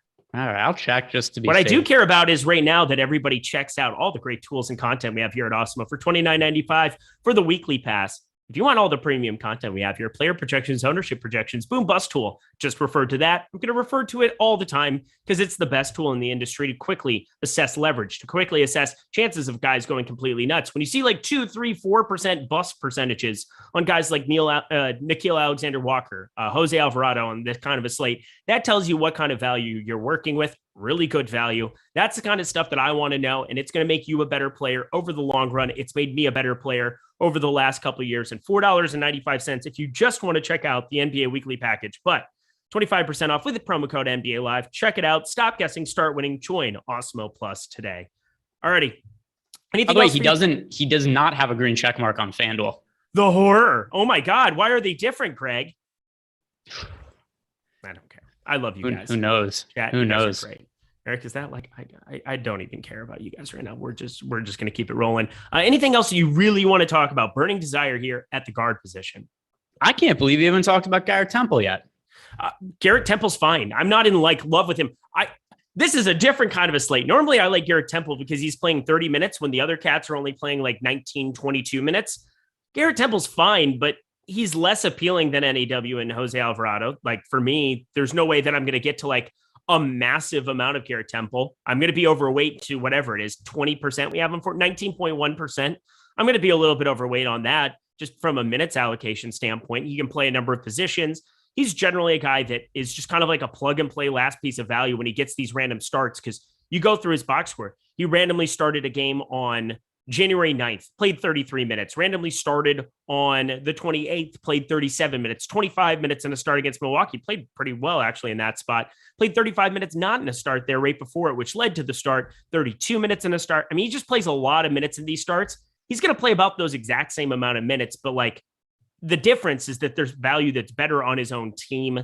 There's other roster spots to give up. 30 is not going to be good enough. I don't even know from Garrett Temple. Like if you told me I could get 30 from him, I would have to at least think about it. Like obviously that's like 10x on this slate at 3,300, but it's still, that's the kind of slate that we're dealing with where that might not even be good enough. Yeah. I mean, it's usually we're just looking at, hey, especially honestly, where it's Harden, Jokic, Embiid, we've got all these pay up options that are really strong. We're usually looking at, hey, can we get any kind of decent fantasy game out of a cheap guy? We've got so many cheap guys to play with. You kind of need a significant fantasy performance out of whoever you're rostering. That's Scotty Barnes ruled out. Oh my, what? I cannot believe have been. Well, go ahead, Greg. Just analyze this because I'm going to leave. I'm just going to. We have been misled, go home. Bamboozled, led astray, and frankly, this is just fucking. This is the worst thing that's happened to me at Awesemo.com, and that says a lot. It's not me being joked around to frequent duck establishments or the Kingquist that got changed from Tinkerquist. Not me with a Tinkerbell gif on the head. That's the worst thing. Or one of the many snafus of me saying things. It's like, no, this is absolutely the worst. This is the worst thing that's ever happened to me at Awesemo.com. Yeah, let me check. Well, let's just check the green check mark. Yeah. Well, I'm gonna double check with DraftKings here just to see. Where was News God? I was gonna say News God. It just happened. What are you talking about? He didn't post the starting lineup. Eric Traub. Right. I didn't see News God post anything about a starting lineup an hour ago. Also, what is with all whatever? This? Hey, we got the Pelicans starting lineup, which is probably even more important than anything. Squirrel. I got to do anything to change everybody's attention. Alvarado, Nickeil Alexander-Walker, Temple, Herbert Jones, and Willie Hernan Gomez. I'm telling you, I had this theory coming into today that it was going to be Hernan Gomez starting. You've seen all the news going around about Jackson Hayes, right? You can't have him go out and play 32 minutes today. Have you seen the news about Jackson Hayes in the last 14 hours, 16 hours? Do you know what I'm talking about? What happened? He's like, apparently there's like 12 counts of domestic something or another that he had happened to him out here in Los Angeles. He's had a bunch of issues. So go into Google machine. And this is going to be my TMZ moment at the center position. And now it's been ruined because it came out earlier. Jackson Hayes is in some legal trouble is what I had just heard. So I had heard that through source in Los Angeles. And then obviously it's just on Twitter everywhere now. And nobody was talking about it on the earlier shows. And I just was kind of confused. Battery, DV assault. Yeah, I saw some bad stuff. I didn't read all of it. All I know is that he had a bunch of legal trouble that popped up yesterday. I said with utmost certainty that there was going to be a 0% chance that Jackson Hayes was going to start tonight. So do you think he doesn't play?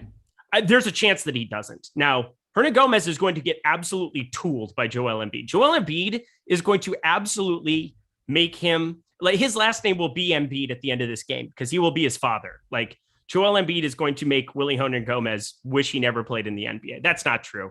I would love to play in the NBA, but Telling you right now, really Hernan Gomez, best play on the slate, bar none right now.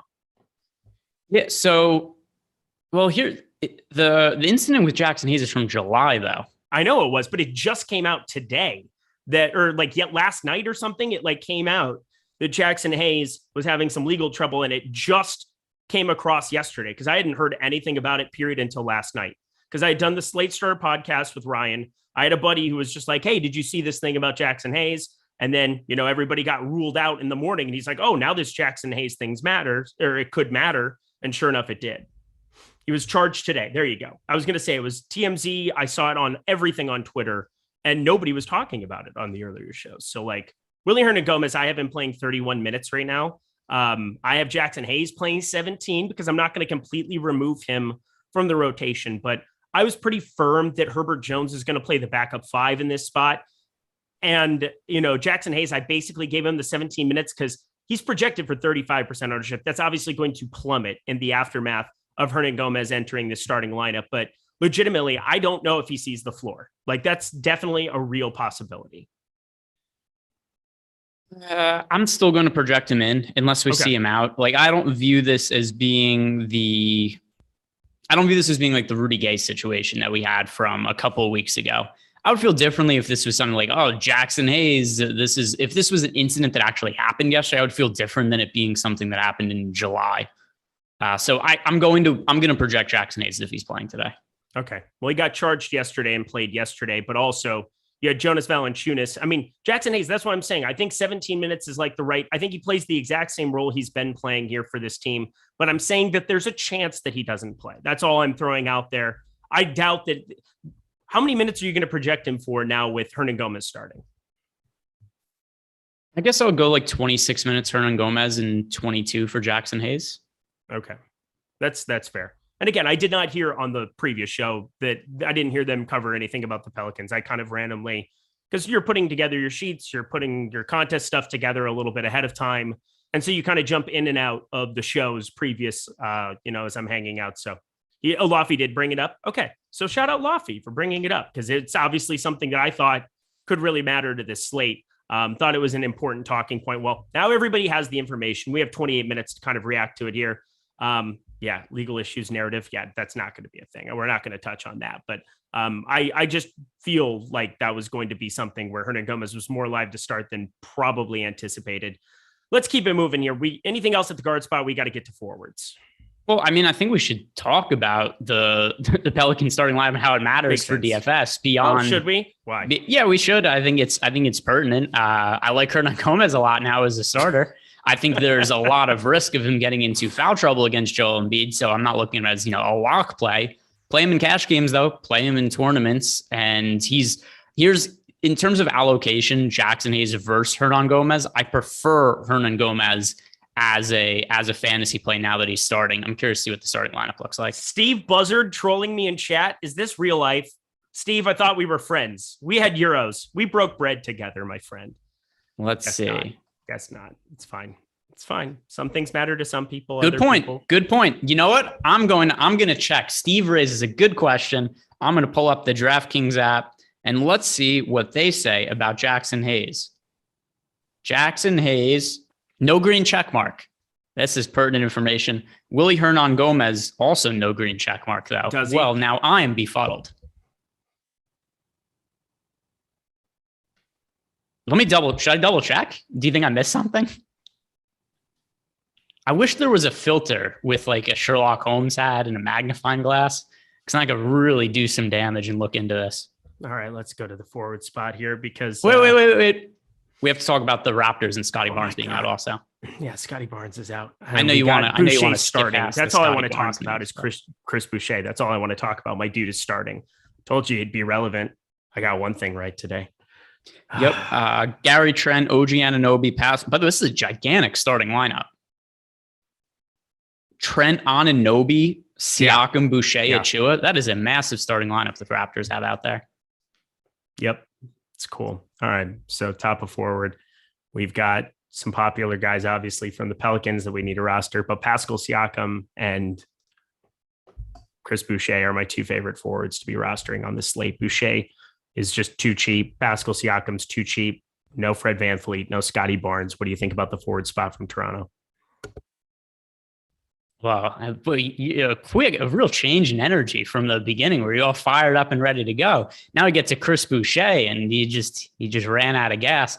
Who is your favorite player on the Toronto Raptors? For me, it's still going to be Pascal Siakam. Chris Boucher. Is it Boucher over Siakam? I mean, I'm going to have tons of both. So, I mean, Okay. they're not mutually exclusive. I think Chris Boucher, 5,800 for a dude who routinely produces over a fantasy point per minute.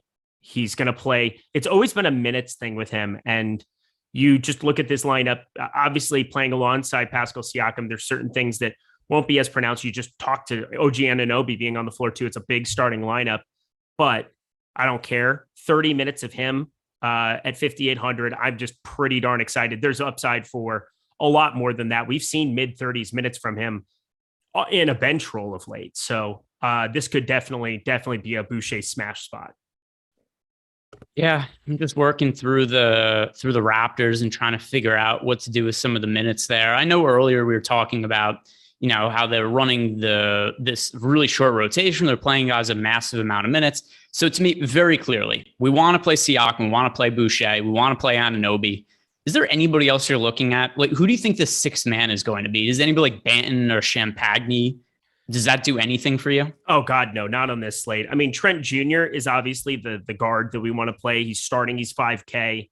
I mean, this is just that was kind of always the situation. He's a shooting guard only over on DraftKings. That's less appealing than I was hoping it to be. But he's got the multi-positional eligibility at a 5K number. He should be one of the most popular plays on Fanduel now. I see no way around it. I mean, there are just so many good plays on the Fanduel slate. You just shouldn't be locked in on a tons of chalk. I mean, I just love Boucher. I love these Toronto Raptors. The news came out a little bit later. That game locks here in 23 minutes. I'm not sure everybody gets there the way that they probably should here in this regard. So I'm just kind of looking at a bunch of Raptors, and then I'm not prioritizing them over the Pelicans. I'm prioritizing them alongside the Pelicans.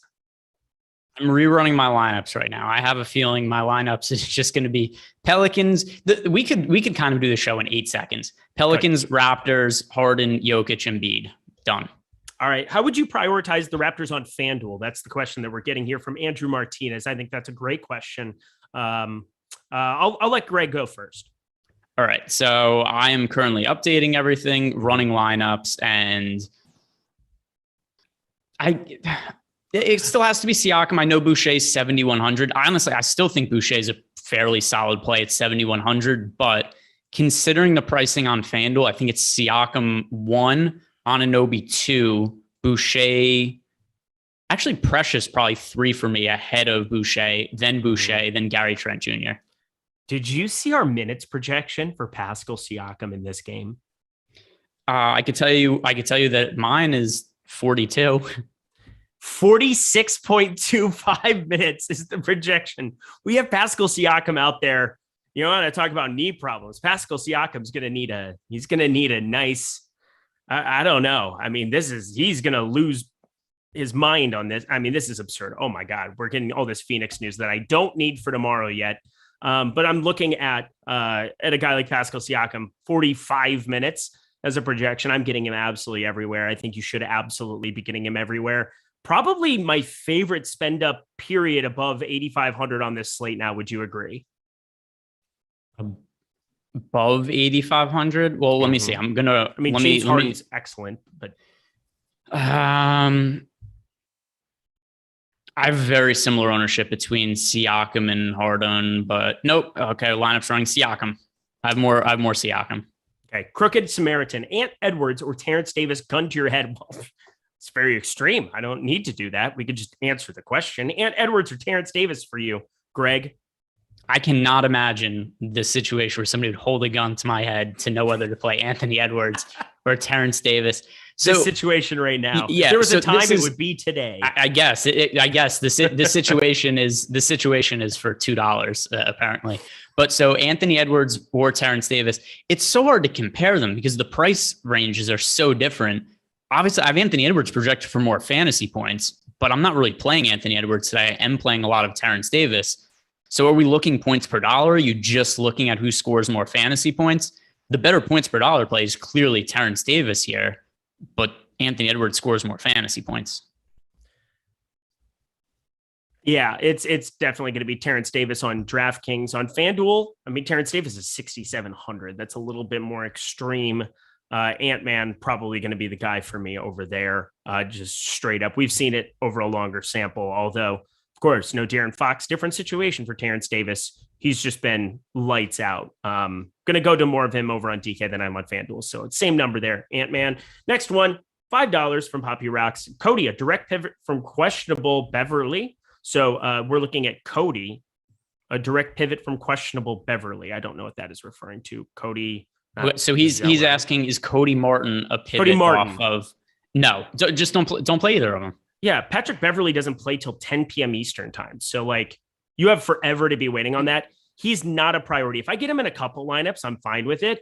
I mean, I was going to be talking about him a lot. I felt like coming into this day, and now like whatever. Like legitimately whatever with Patrick Beverly. I mean, he's 6K on FanDuel, so you don't have to think about it whatsoever. That's the dumbest price of all time. But looking at him over on DK, I thought he was going to be a meaningful part of this slate. He's 4,300. Can he still be very viable there? Sure. But there's just too many pieces of good value. I'm much more likely to just mix and match this early slate of games and just take my shots elsewhere later. Yeah, and there's so much value in the early thing. And I know you said it earlier, but I think it bears repeating, which is as much as we talk about late swap and how important it is, there's such good unavoidable value in the first slate of games that I'm not holding out hope of like, oh, what do I do with Patrick Beverly? Because the opportunity cost is not playing Pelicans value, which is just crazy important today. Yeah, CS $1.99. He said 7K left, DK, need forward utility and no Pelicans where to go. I mean, that is such a hard question just because, like, obviously we're both prioritizing a lot of Pelicans. The Toronto Raptors are just more expensive there. You could look at some of the San Antonio guys. There's some 4K guys kind of sitting in that range if you wanted to take that shot. But all of my guys are like 3K Pelicans. They're going to be these mid-range Toronto guys all over the place. And then spending up, like, it's hard for me to imagine a lineup where I'm going to land on 7K forward utility and I don't play the Pelicans. No, it's OG Anunoby from 6,900. I like him a lot. Oh, he needs that at forward utility. I thought he needed like 2 spots, forward/utility. So 7K left. Yeah. So like 3,500 and 3,500, right? Oh, I didn't read it that way. I just thought he needed to fill a spot for that salary. So let's answer it both ways. If he needs somebody who's below 7K to play in a forward in the forward utility spot, then the answer for me is going to be OG Anunoby. I think he's a really strong play at 6,900. Yeah, if he needs to fill out the roster spot with 2 guys, one being one of them being a forward, the other being utility, and they combine for less than 7,000. Let's see, and it can't be Pelicans. Can't be Pelicans. I said I can't legitimately advocate for anything. Scrolling, yeah, it's nothing I like either.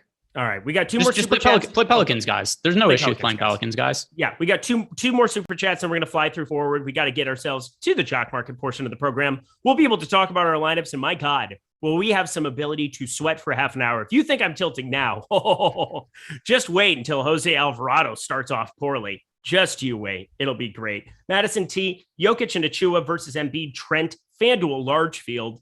I'm guessing. I mean, Jokic and Embiid for me. Jokic and Achua versus Embiid Trent. Okay. Different. Yeah. All right. Jokic and Achua. Not here for that bullshit. Gabriel, me friend. Hey, Halliburton. I love you, Greg. I'm Halliburton with no Fox or CJ with no Dame. FDGPP. Halliburton. That is Halliburton for sure. That is my boss over there. I got to treat him with more respect. That's kind of what it is. But I'm looking at the rest of the board here for forward. Let's get to it, my friend. Looking at the top end, we obviously have all these Raptors. We've talked extensively about them. Play Pascal Siakam, play OG Anunoby, play Gary Trent, play Chris Boucher, play all of those dudes. But we have these Pelicans now. Herbert Jones is an interesting talking point on this slate because he's 4,500. He's the rookie there. And he's played all right in some of these spots where other guys haven't been around, but he's only around a 0.73 fantasy point per minute player. I'm going to find it hard to land on a bunch of him at 17.5% of the field, especially now that we have this Toronto value. What are you doing with Herbert Jones on this slate? So I am doing one more run of my lineups right now. He's going to be a guy for me. Like, it's not a priority play. I probably end up with something around 10% of them or something if I had to guess. Yeah. 10%. Yeah, it's just not a priority by any means. And again, I thought I'd be getting to some of him. Garrett Temple, I already made the case to not go completely nuts. Do I still like him? He's 17%. Yeah, I'm going to get to a little bit of him, but I said I was going to be over the field on it now. I doubt that I am with all this Toronto value that I'm just jamming into my lineups. And I think you should be too here. Other spots, we did get Marcus Morris got ruled out. There's Terrence Mann, who's vaulted up the board a little bit. He's been frustrating. He's been a frustrating roster. 4,100, though, alleviates some of those concerns. We've paid more for Terrence Mann once upon a time. Historical pricing, something that you definitely like to lean on and talk about quite a bit. PJ Washington, 4,900. Who are some of your other favorite forward plays for DraftKings or Fanduel? Yeah, so, I mean, it sucks to frame it like this, but nobody. Like it's really hard to prioritize anybody who isn't these Raptors or Pelicans guys at forward position because there's so many of them that are good value plays that I can't prioritize anybody who aren't those players. If I'm getting to some lineups that have, actually, I'm not even getting that. There's nobody I have that's more than like 15% outside of that situation. It's the pay up guys. It's Terence Davis. It is and then the Raptors and the Pelicans. There's nobody else I'm going to look at and say you have to play this guy who isn't one of those players. Yeah, it's just going to be a crazy, crazy amount of those dudes. And rightfully so. Carlos Gomez asks, LaMelo, hi, hello. LaMelo or Halliburton on FanDuel? Thank you. You're welcome. LaMelo over Halliburton. Okay. And I think straight up, I mean, I love Halliburton, but it's LaMelo straight up on FanDuel. Correct. Goody, 499 max. Raptors and Pels per lineup. DK, GPP, 20 max. I probably don't want more than 4 of anybody. But I could have a case where I got to 4 from either one of those teams. How about you, Greg? I am almost certainly going to have some lineups that have 4. I doubt 5 just because I mean, it's kind of viable on this slate, but I just don't think that I'm going to get to it because there's so many players that I like from both of those teams where I think a lot of lineups will be like, oh, look, I have 2 pay up options and then, 3 Raptors and 3 Pelicans players or something along those lines.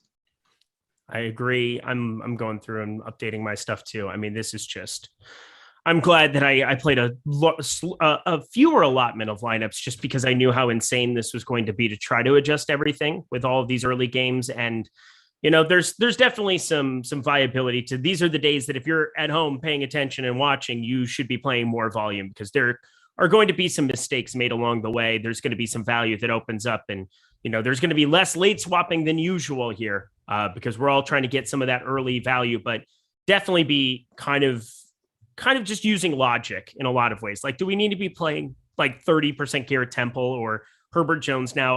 I don't feel like we do at the forward spots. So definitely be on high alert of what kind of value you're getting to in your lineups. And again, this mid-range is definitely more potent with all of these Raptors pieces. As you said, no more forwards. Let's talk about Jock Market and then go to center and get ourselves to that half-hour program.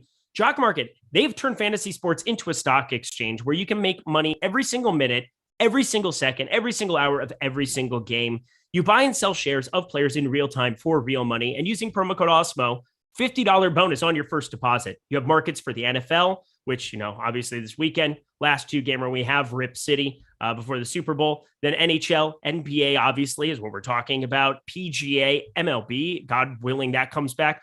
Use the pregame IPO shares to pick up pregame IPO phase to pick up shares of your favorite players. So we'll be talking about our projections, and we have free projections available for you. If you go to NBA, you go to the Jock Market tab, bang, you've got free projections for Jock Market.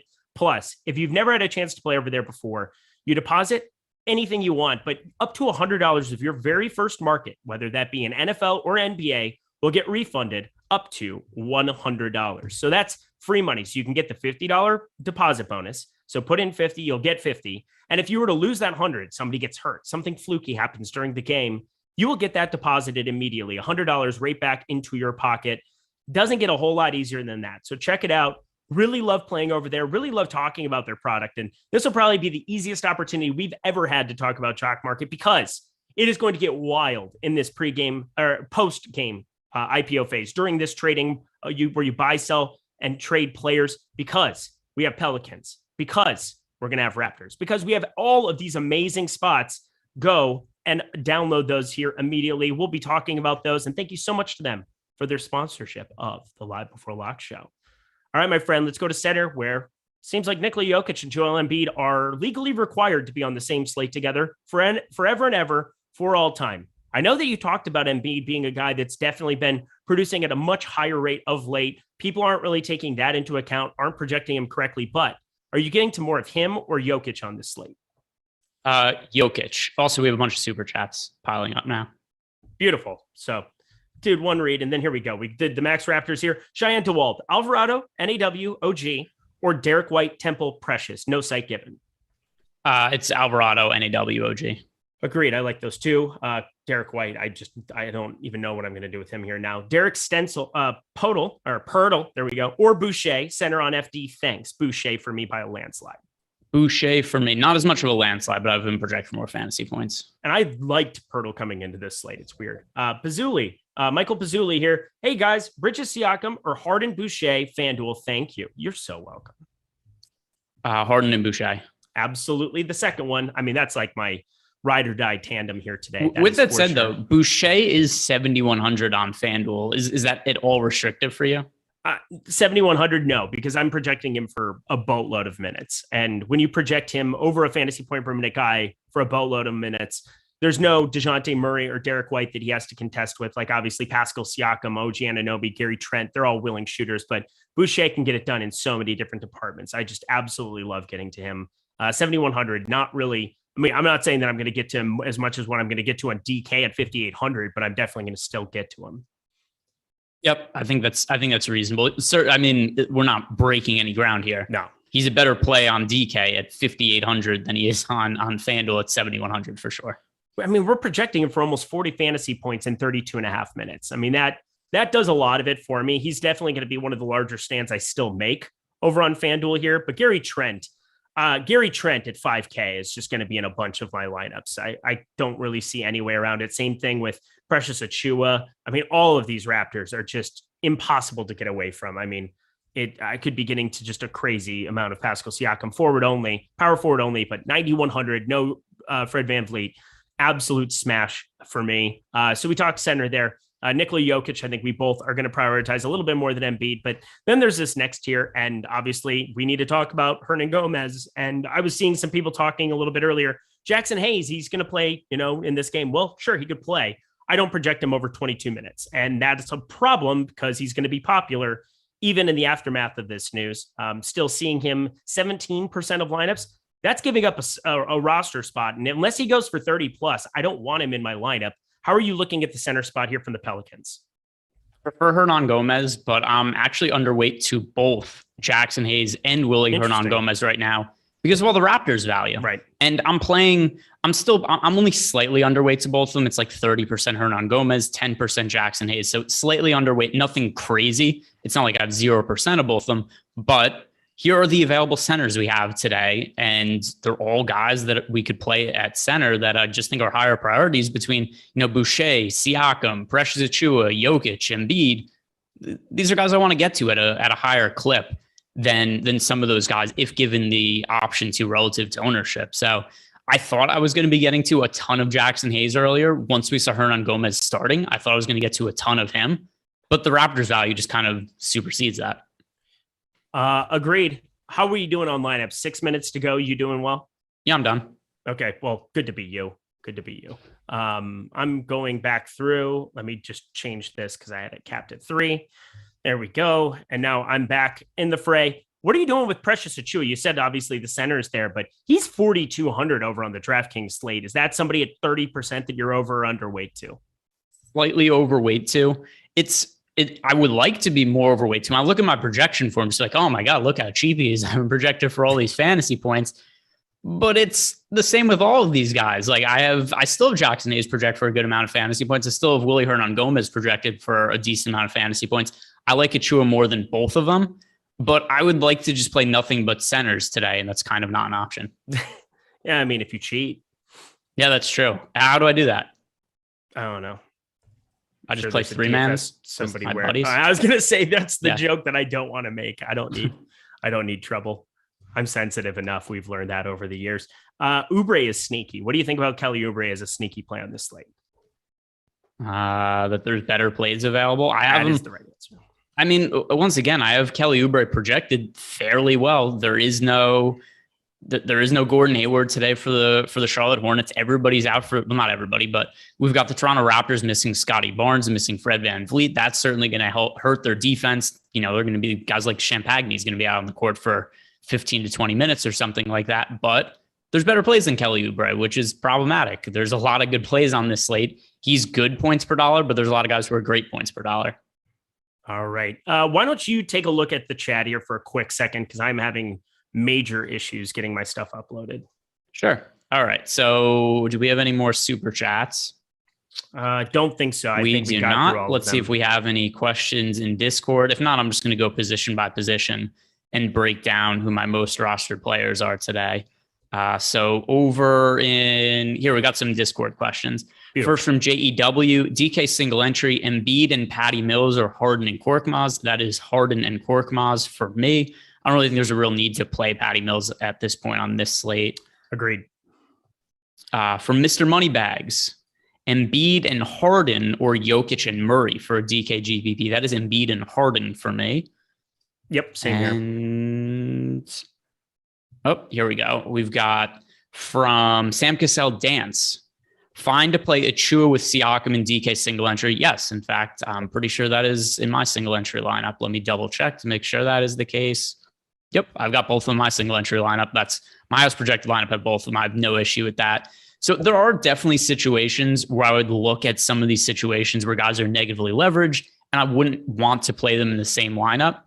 I don't care today because of what the prices of these players are and what we're projecting in terms of minutes. So Precious Achiuwa at 4,200 on DK, totally reasonable. Think he scores over 30 fantasy points. Like you said earlier, with our projection for Pascal Siakam, we're expecting to play over 40 minutes.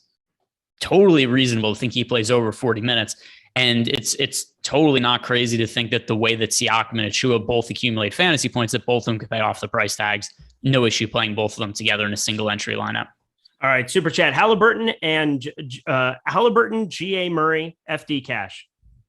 Halliburton, GA Murray. I don't know what that means. Jordan Klein, it probably means or, right? Halliburton or Murray? Yeah. Or Murray. Yeah, that's what I'm assuming. All right, Murray.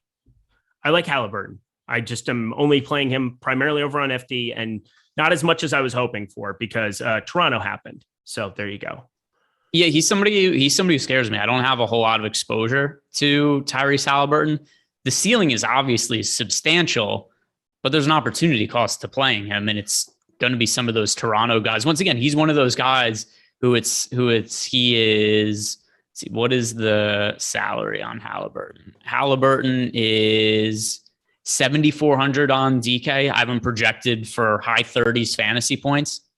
Still kind of hard to fit him in relative to some of the other players we have available. So I have exposure to Halliburton, but I'm going to be underweight to the field on him when he is currently projected for, actually, I'm not that much underweight to the field on him. He's projected for 11% ownership now, unless that's changed in a recent update. I thought he was going to be crazy popular, but I guess I'm just around the field. Yep. 12% Halliburton. I'm pretty close to the field on him. Better points per dollar, please. All right, I got it in. My God, that was something else. Ball or Halliburton? Quick 499 coming in hot. We established Ball on Fanduel. Yeah, that is Ball. And then one more question here: Siakam or Tatum for Fanduel? Siakam. Oh baby, that was fun. Again, we're going to be reacting to some ownership. I think that'll be a fun way to kind of start this off. We'll look at the $15 on DK. We'll look at the 555 over on Fanduel. We'll kind of have some updates on that as we get into Jock Market because again, it's going to be a lot of fun to react to these games in real time. You're going to be able to make some serious money as you look at our projections, see what some of the pregame IPO was, and then be able to react to as the games are going, be able to try to capitalize and make some money. That's really the fun part of playing Jock Market is, somebody gets 2 quick fouls, being able to capitalize on that. Let's pull this up actually here. I'm going to be looking on my phone and I'm trying to remember who it was last week that I crushed with. because of that late news. We ended up factoring him in a little bit later. We had 2 fouls that came up. It was, I got to go through some transaction limits. Oh, Patrick Beverley. That's ironic. He crushed. That was great. Transaction history. Oh, that was a different market. Brandon Clark was the guy that we were talking about. That was a lot of fun too. That was a good day. That was like 2 weeks ago. I've had some recent jock market slates that have gone, pretty decently. Obviously, I don't play the same amount of money on jock market as other sites because we're doing this show and it makes it hard to really pay attention to that. But I've been pretty profitable the last few jock market slates. Let's see, what were some of these ones looking through my guys? I had, there was the KZ Okpala slate. Yeah. There was LeBron in there. Who did I play the last time we did this? I'm looking through Patrick Beverley, turned a profit on him. We got some my guy, Taj Gibson. I made it was minimal. I made like 50 cents per share on Taj Gibson, but I bought a bunch of shares. So at least it was profitable. But see, that's beautiful. Adam Palmer, $5. First slate using Awesemo Platinum Access. Wish me luck. Good luck. I'm going to hit the like button right now just for good luck. Everybody else hit the like button for good luck. And then Anthony Davis, just a 50 spot, 50 burger comes in. Let's go. I feel like big money tonight. Ching, ching. Yes. I love that. I'm here for it. Eric got his groove back. That's what happened. Maybe if foul, Sotex, foul. Yes, I know. I say foul. I've corrected that error. Foul. Better. There you go. Look at you learning how to speak English. Reading was a little difficult earlier, but it's whatever. We all have our flaws. All right. I'm curious to see some ownership. Oh, buddy. Nickeil Alexander-Walker over 70% owned. We have good ownership on Precious Achiuwa, 15%. I love to see that. That's so beautiful. Again, there's so many good plays on this slate, so it's hard to really look at anybody and say, oh, they should be higher owned than that. Precious Achiuwa should be higher owned than that. We've got Pascal Siakam almost got to 50% in the $15. That is kind of crazy. 20% Garrett Temple. See, that is what I'm not here for. Like, that is legitimately not what people should be doing here in this spot. You're the Garrett Temple guy. Jackson Hayes, 15.48%. I am the Garrett Temple guy. I was going to say, what a weird thing to be, but I am that. And he's just really, really just a little bit over-owned here. Going through some other spots. Chris Boucher, 36%. So he ended up getting up there, but that's still pretty doable, I think, for me. I found my favorite one. Go ahead. Jokic, sub 20% owned on DK. Stop it. All the value. With the amount of ceiling, with all the value on planet Earth, all the value in all the land, nobody played Jokic. Well, not nobody, but I mean, I'm more than double the field on him. It's going to be a fun night, I think. We're going to have a lot to sweat to here. And again, Jock Market, use promo code Awesemo, get a $50 first match deposit bonus. Plus, if you jump in this market that we're jumping in right now and you haven't played at Jock Market yet, up to $100, anything that you lose up to $100 refunded back in your account. So if you were to have, if you were to spend $250 on shares and, it ends up going for like 140, you end up losing 110 or something in that regards, you're only going to lose $10 in that spot. So it is basically a fantastic free roll to get in here. And we're going to be watching these games live. Greg and I are. Which one are you going to be firing up, Greg? Well, it depends which game starts first, because, that's always a little wonky in these early set of NBA games is which game will start close to 7:00. None of them have begun yet. So whichever I'm not going to watch is Clippers and Wizards. That's for sure. Yeah. So here are the ones I have.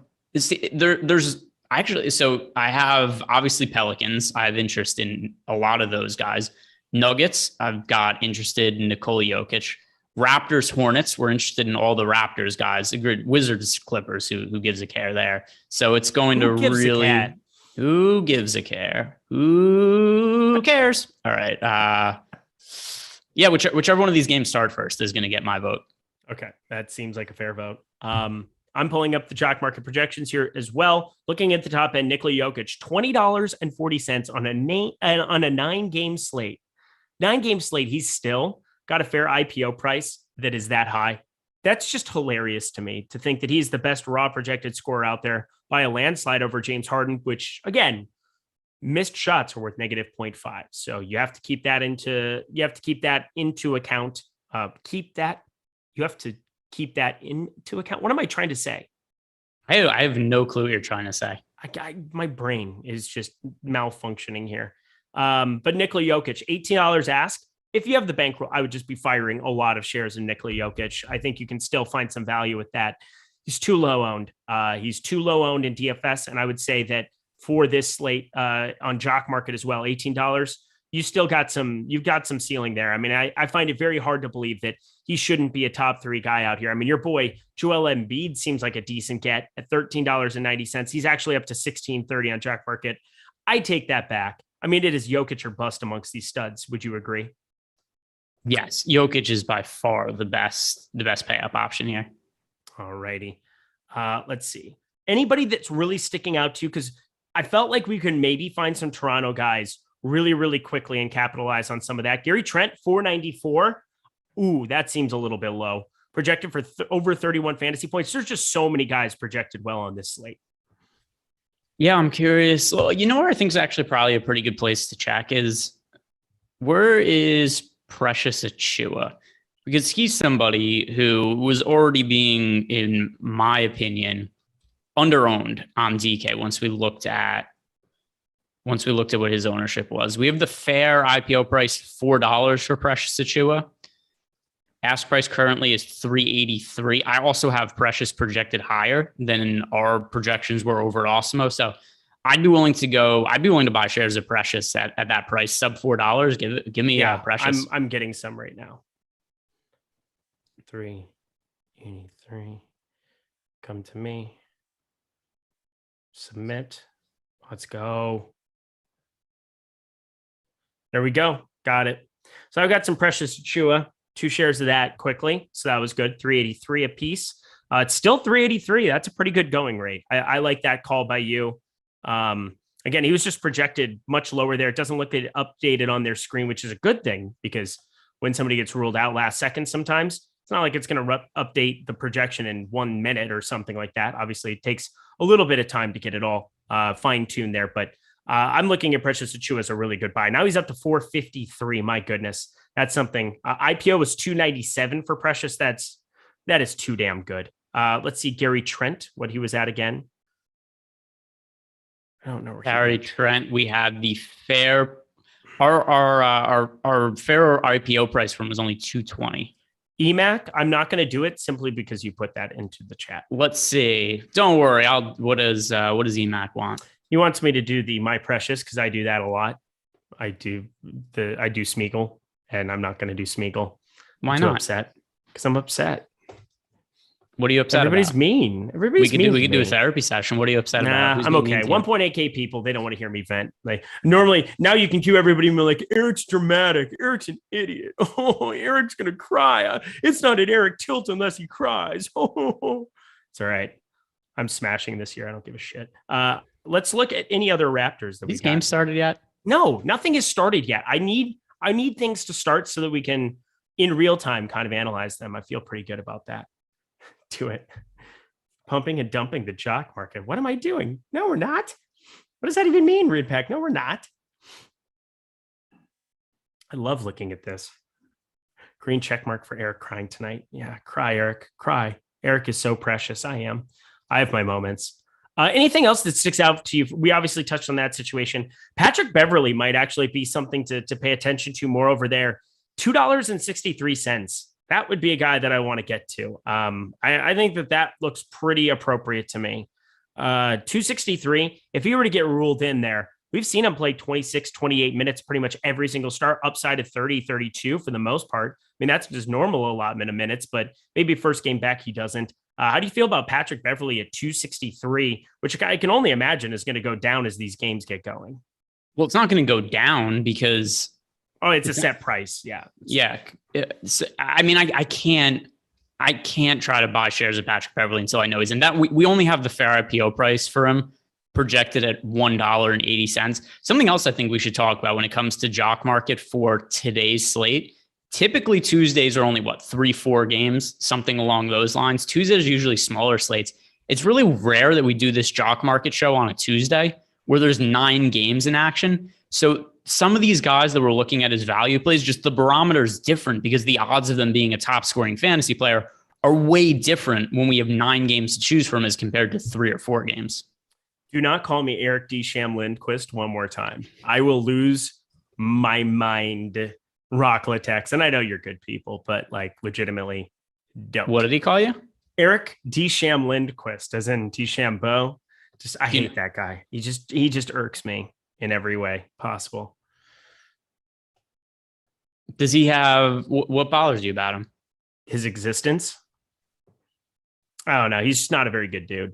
Doesn't really take time for anybody else. I think that there needs to be a certain level of, I don't know. Golf is different. Golf is different than even just like basketball, football, or whatever else. There has to be some sort of recognition. Like you're not putting your body on the line every single day in the line of fire. Like it's a pretty sweet gig to be a professional golfer. Like you work very, very hard, but like Bryson DeChambeau just has no acknowledgement of how good he's got it. Like just none. He has no, there's no grace about him whatsoever. It just irks me. So here's what bothers me about him. I just open up the DraftKings app. I'm going to check his, price, score, all that. No green check mark next to him. He's no good in my book. So I really do think the Patrick Beverley news is stuff you need to be paying attention to. Not Greg and his sarcasm. Mid-range here. Derek White, 587. That seems like a low number on Derek White. 587. What was his projection here? Because again, I'm not playing him that much in DFS, not nearly as much as I thought I would be coming into today. But let's see. Derek White has a fair IPO or an asking price of 587.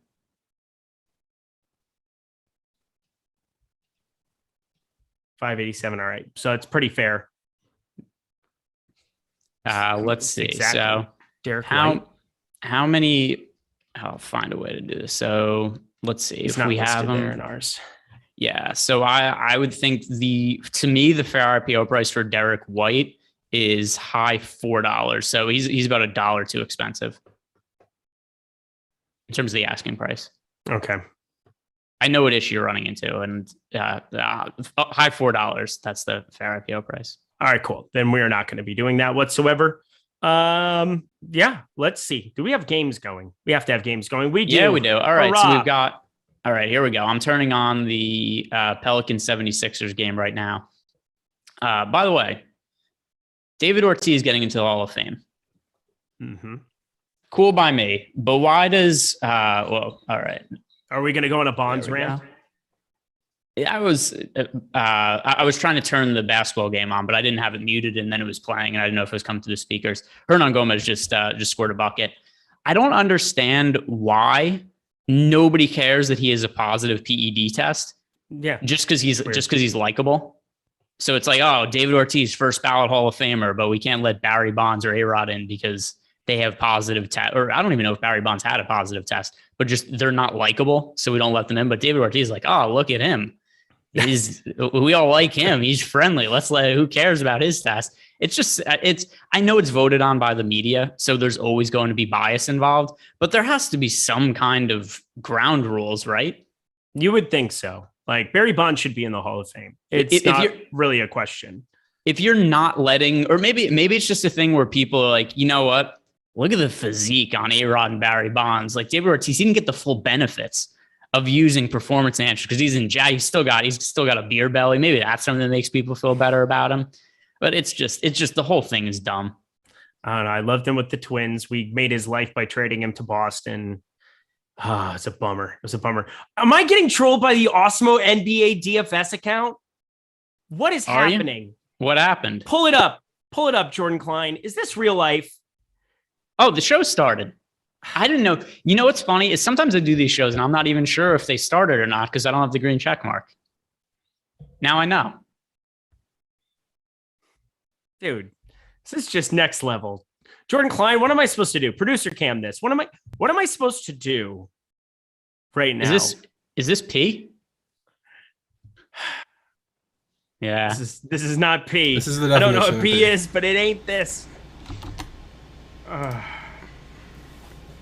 8-5. Who's playing well so far in this game? Pretty low Jokic scoring. is playing really well in life. Joel Embiid's playing pretty good in life. Herbert Jones is just smashing. Hernan Gomez is quick. 6 points. I played 100% on Fanduel, so hopefully that works out. He was like 3,600, so that was going to happen. Garrett Temple foul. That's the first foul. Not foul, but foul. Herbert Jones a block now too. Oh, this is so he's got a steal, a block, 2 points, and a rebound. Herbert Jones, 456 ask price. I'm gonna buy a share. So we've got Jokic, 5 points, 4 rebounds, 2 assists, and a steal in 3 minutes. It's pretty good. Yeah, Alexander Walker, 4-3, 11-5 Pels, and I just have like 100% of those two dudes, so that's cool. That's pretty cool. Pretty cool that nobody thought that it was worthwhile to play Jokic today. Yeah, it's hilarious to me. I have all the Jokic with you. 55% on FanDuel. I mean, let's check out. Why not? Let's check out the Raptors, guys. That game has started as well. Game is in its infancy. We've got Pascal Siakam. You're saying so many old age things today. And it's just it's getting overshadowed by my dramatic being, but like legitimately, you've thrown out like 2 or 3 things that were definitely said by a Brit, like British isms. I threw out the other one. What did you just say a second ago? What did he just say, Jordan Klein? I said Pascal Siakam's playing well. This game is in its infancy. Oh, okay. It's in its infancy. It is. We're 3 minutes in, and we've got 9-6 for the Toronto Raptors. Pretty strong start for Pascal Siakam. Not a bad look for the old boy. We've got Precious Achiuwa, 2 points, 2 rebounds. Good for him. Slow start for Chris Boucher. Tilting yet? No, I'm not. No points and 1 rebound. He's going to start pushing P. Plenty of time. Pascal Siakam just smash already. Yeah. Don't get another foul. That'd be ideal. Another foul. Yeah. Terry Rozier just quietly goes off. If I was to give you, what would you think? What is the percentage chance that Jokic has a triple double today? Oh, right now, I mean, 5, 3, and 5. I would set it at like minus 250. What? Okay, so how about this? Let's do. Let's do like a board and another board. Closest to the pin. How much time is left in the game when Jokic has his triple double efficiently? I'm going to go 8 minutes in the third quarter because assist might take a hot second. He's going to get it before halftime. That would be cool. That'd be cool to call your shot and get that one. I'm going to go 8 minutes. Nikola Jokic will have a triple double. I will tell you that it's assists and it's going to be 8 minutes in the third when he hits it. Okay. But he's legitimately a massive favorite to triple double as of this very second. Like a massive favorite. Yeah. Probably better than minus 250. By the way, according to Awesemo, Mike Lawrence, another producer, he says that Barry Bonds actually never officially failed a PED test. You just had to talk about it over and over and over and over and over and over and over and over and over and over and over and over. David Ortiz, more failed tests than Barry Bonds, but it's true. Did we ever find out what that substance was that David Ortiz tested positive with? No, but do we know everybody took everything. Who cares? Yeah, exactly. You have to just talk about it from the era. It invigorated baseball. They're going to need another one if they lock out this year, but it sounds like talks are getting better. But I would really, really, really be bummed if they did not have baseball this year. It would just lose my mind. Jesus, what was that? If you don't know that was Marshawn Lynch, I don't know what to tell you. Well, let's see. I've heard Raptors. Jones. I have Precious Achiuwa. How's Achiuwa doing right now? Again, I'm not watching that game. He has 2 points and 3 rebounds in 5 minutes. Love him. Love that man. Yeah. So we've got Precious, 2 points, 3 rebounds. The big performers from the Raptors so far. Siakam, 6 points and 2 assists. OG Anunoby, 5 points, a rebound and an assist. The dud, Chris Boucher, one rebound. Yeah, and he's off the floor already for Banton, because why wouldn't he be? It's all right. A lot of time left. And again, didn't have to go nuts with him on FanDuel, played him a ton on DK. I think everybody did. 40% of the field, to be exact. Any news that we need to be paying attention to for this next wave of games? I feel like I just kind of got distracted. For the next wave Sacramento, of games. Boston. I'm still rolling with the same amount of Davis, same, minimal amount of Halliburton. Thought I was going to have a zillion% of him. Brooklyn, obviously LeBron, James Harden, the priority for you and me. I don't really change anything, do you? No, I think, Beverly's questionable. I don't care. That's not going to impact anything right now. I guess that's also not the next wave of games. That's the next wave of games. Adam Palmer, $5 came in to just humble brag quick. Have 4 lineups projected for 370 plus right now. LOL, WTF. Welcome to the extreme Stars and Scrubs value slate. Also, you probably played Jokic. Yes. And we've got, let's see, 11-8, pretty low scoring Raptors 76ers game. So I haven't really been paying attention to the games as much as I normally would. I have it on over here, but 18-12 in that one. It's a 11-8 is the New Orleans Philly game. Yeah, that's the one I have on. I've had it here, but every time I look over, there's just kind of guys dribbling around, and then somebody gets called for a travel or something. Yeah, like Tobias Harris just now. 11-8 there. Man, Tobias Harris was zeros across the board right now. That's pretty weird to look at. Again, on Jock Market, Herbert Jones, Precious Achiuwa. Those are the 2 stands that I have right now. I had no anticipation of getting Herbert Jones, but you get off to a ridiculous start like that where you add some stocks in there. By the way, Nickeil Alexander-Walker from Willie Hernan Gomez. That's like music to my ears. Again, everybody's got both of them, but doesn't mean that I don't need them to go off still. So that's nifty. Joel Embiid, another bucket, 7 points, 3 rebounds for him. I mean, Joel Embiid, it's hard to really want to invest, especially with the start that Jokic just got off to. And I'm telling you, that $20.71 ask price, considering his projection coming into this slate was $20, I think it might still be a little bit low. I mean, he's like such a lock to get a triple-double here at this point. He's now up to what? 9 rebounds already? 9 rebounds. 5, 3, and 9. He's going to freaking double-double in the first quarter. So here's the issue, though. Is the ask price for him right now is $20.71. Mm-hmm. If he is not the top scorer on the slate and you buy shares of him, you lost money. If he is the top scorer, you make a marginal amount of money. That's pretty hard to invest in. There's just no upside. FD took Boucher's assist. That's not ideal. That would hurt my feelings. He never had an assist. Oh, then IMAX. IMAX is lying. No, they took away his rebound. He had 1 rebound and no other stats. They took away his rebound. He has a block now, though. Look at that. Nikola Jokic making a technical free throw there. 5, 3, and 9. Holy mother of God. Now 6 points. There you go. New Orleans is up 6 on Philadelphia, just like we all anticipated. Hernan Gomez for 3. Oh, he's shooting 100%. Free throws on my screen right now. 100% on Fanduel.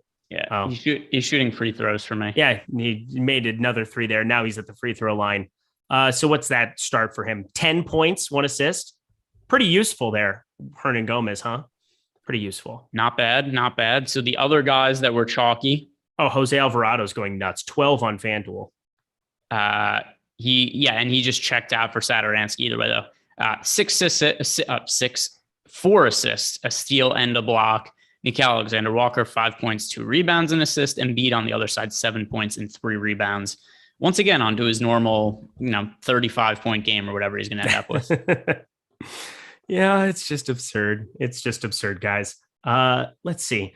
I'm curious because he's been watching this show. I'm going to call him out in the chat because I know he loves Chalk Market, just like all of you guys do too. T. McBee, Terry McBride.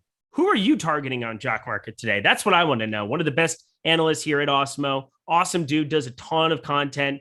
He's great with all the stuff on the back end for us here at Awesemo as well. Multiverse, multi-talented guy. So I want to know who he's targeting on Jock Market today. I want to add that to the fray here too. If you guys are watching at home here again, $50 free first match deposit bonus with promo code Awesemo and up to $100. Your first market, you lose $100, it gets reimbursed. Easy as that. I'm looking at Terence Davis. That's kind of the guy, 552. I mean, that's probably a little bit high for him here at the moment. Looking at these guys going live right now, I mean, just nobody other than the guys we anticipated. I mean, all the Pelicans, specifically those 2. Nickeil Alexander-Walker, great start. Jose Alvarado, great start. Willie Hernan Gomez, great start. Najee Marshall checking in. Haven't seen that guy forever. Feel like I rostered him way too much last year. But he's back in our lives. That's cool. Were there Najee Marshall slates early this season as well? Maybe. I don't know. I think what happened is I thought he was going to be the guy, and then they just played Herbert Jones like 38 minutes a game. let's see. Najee Marshall. When was Najee Marshall last good? By the way, there was a couple possessions ago. Garrett Temple just went one-on-one and took a step back shot with his foot on the line.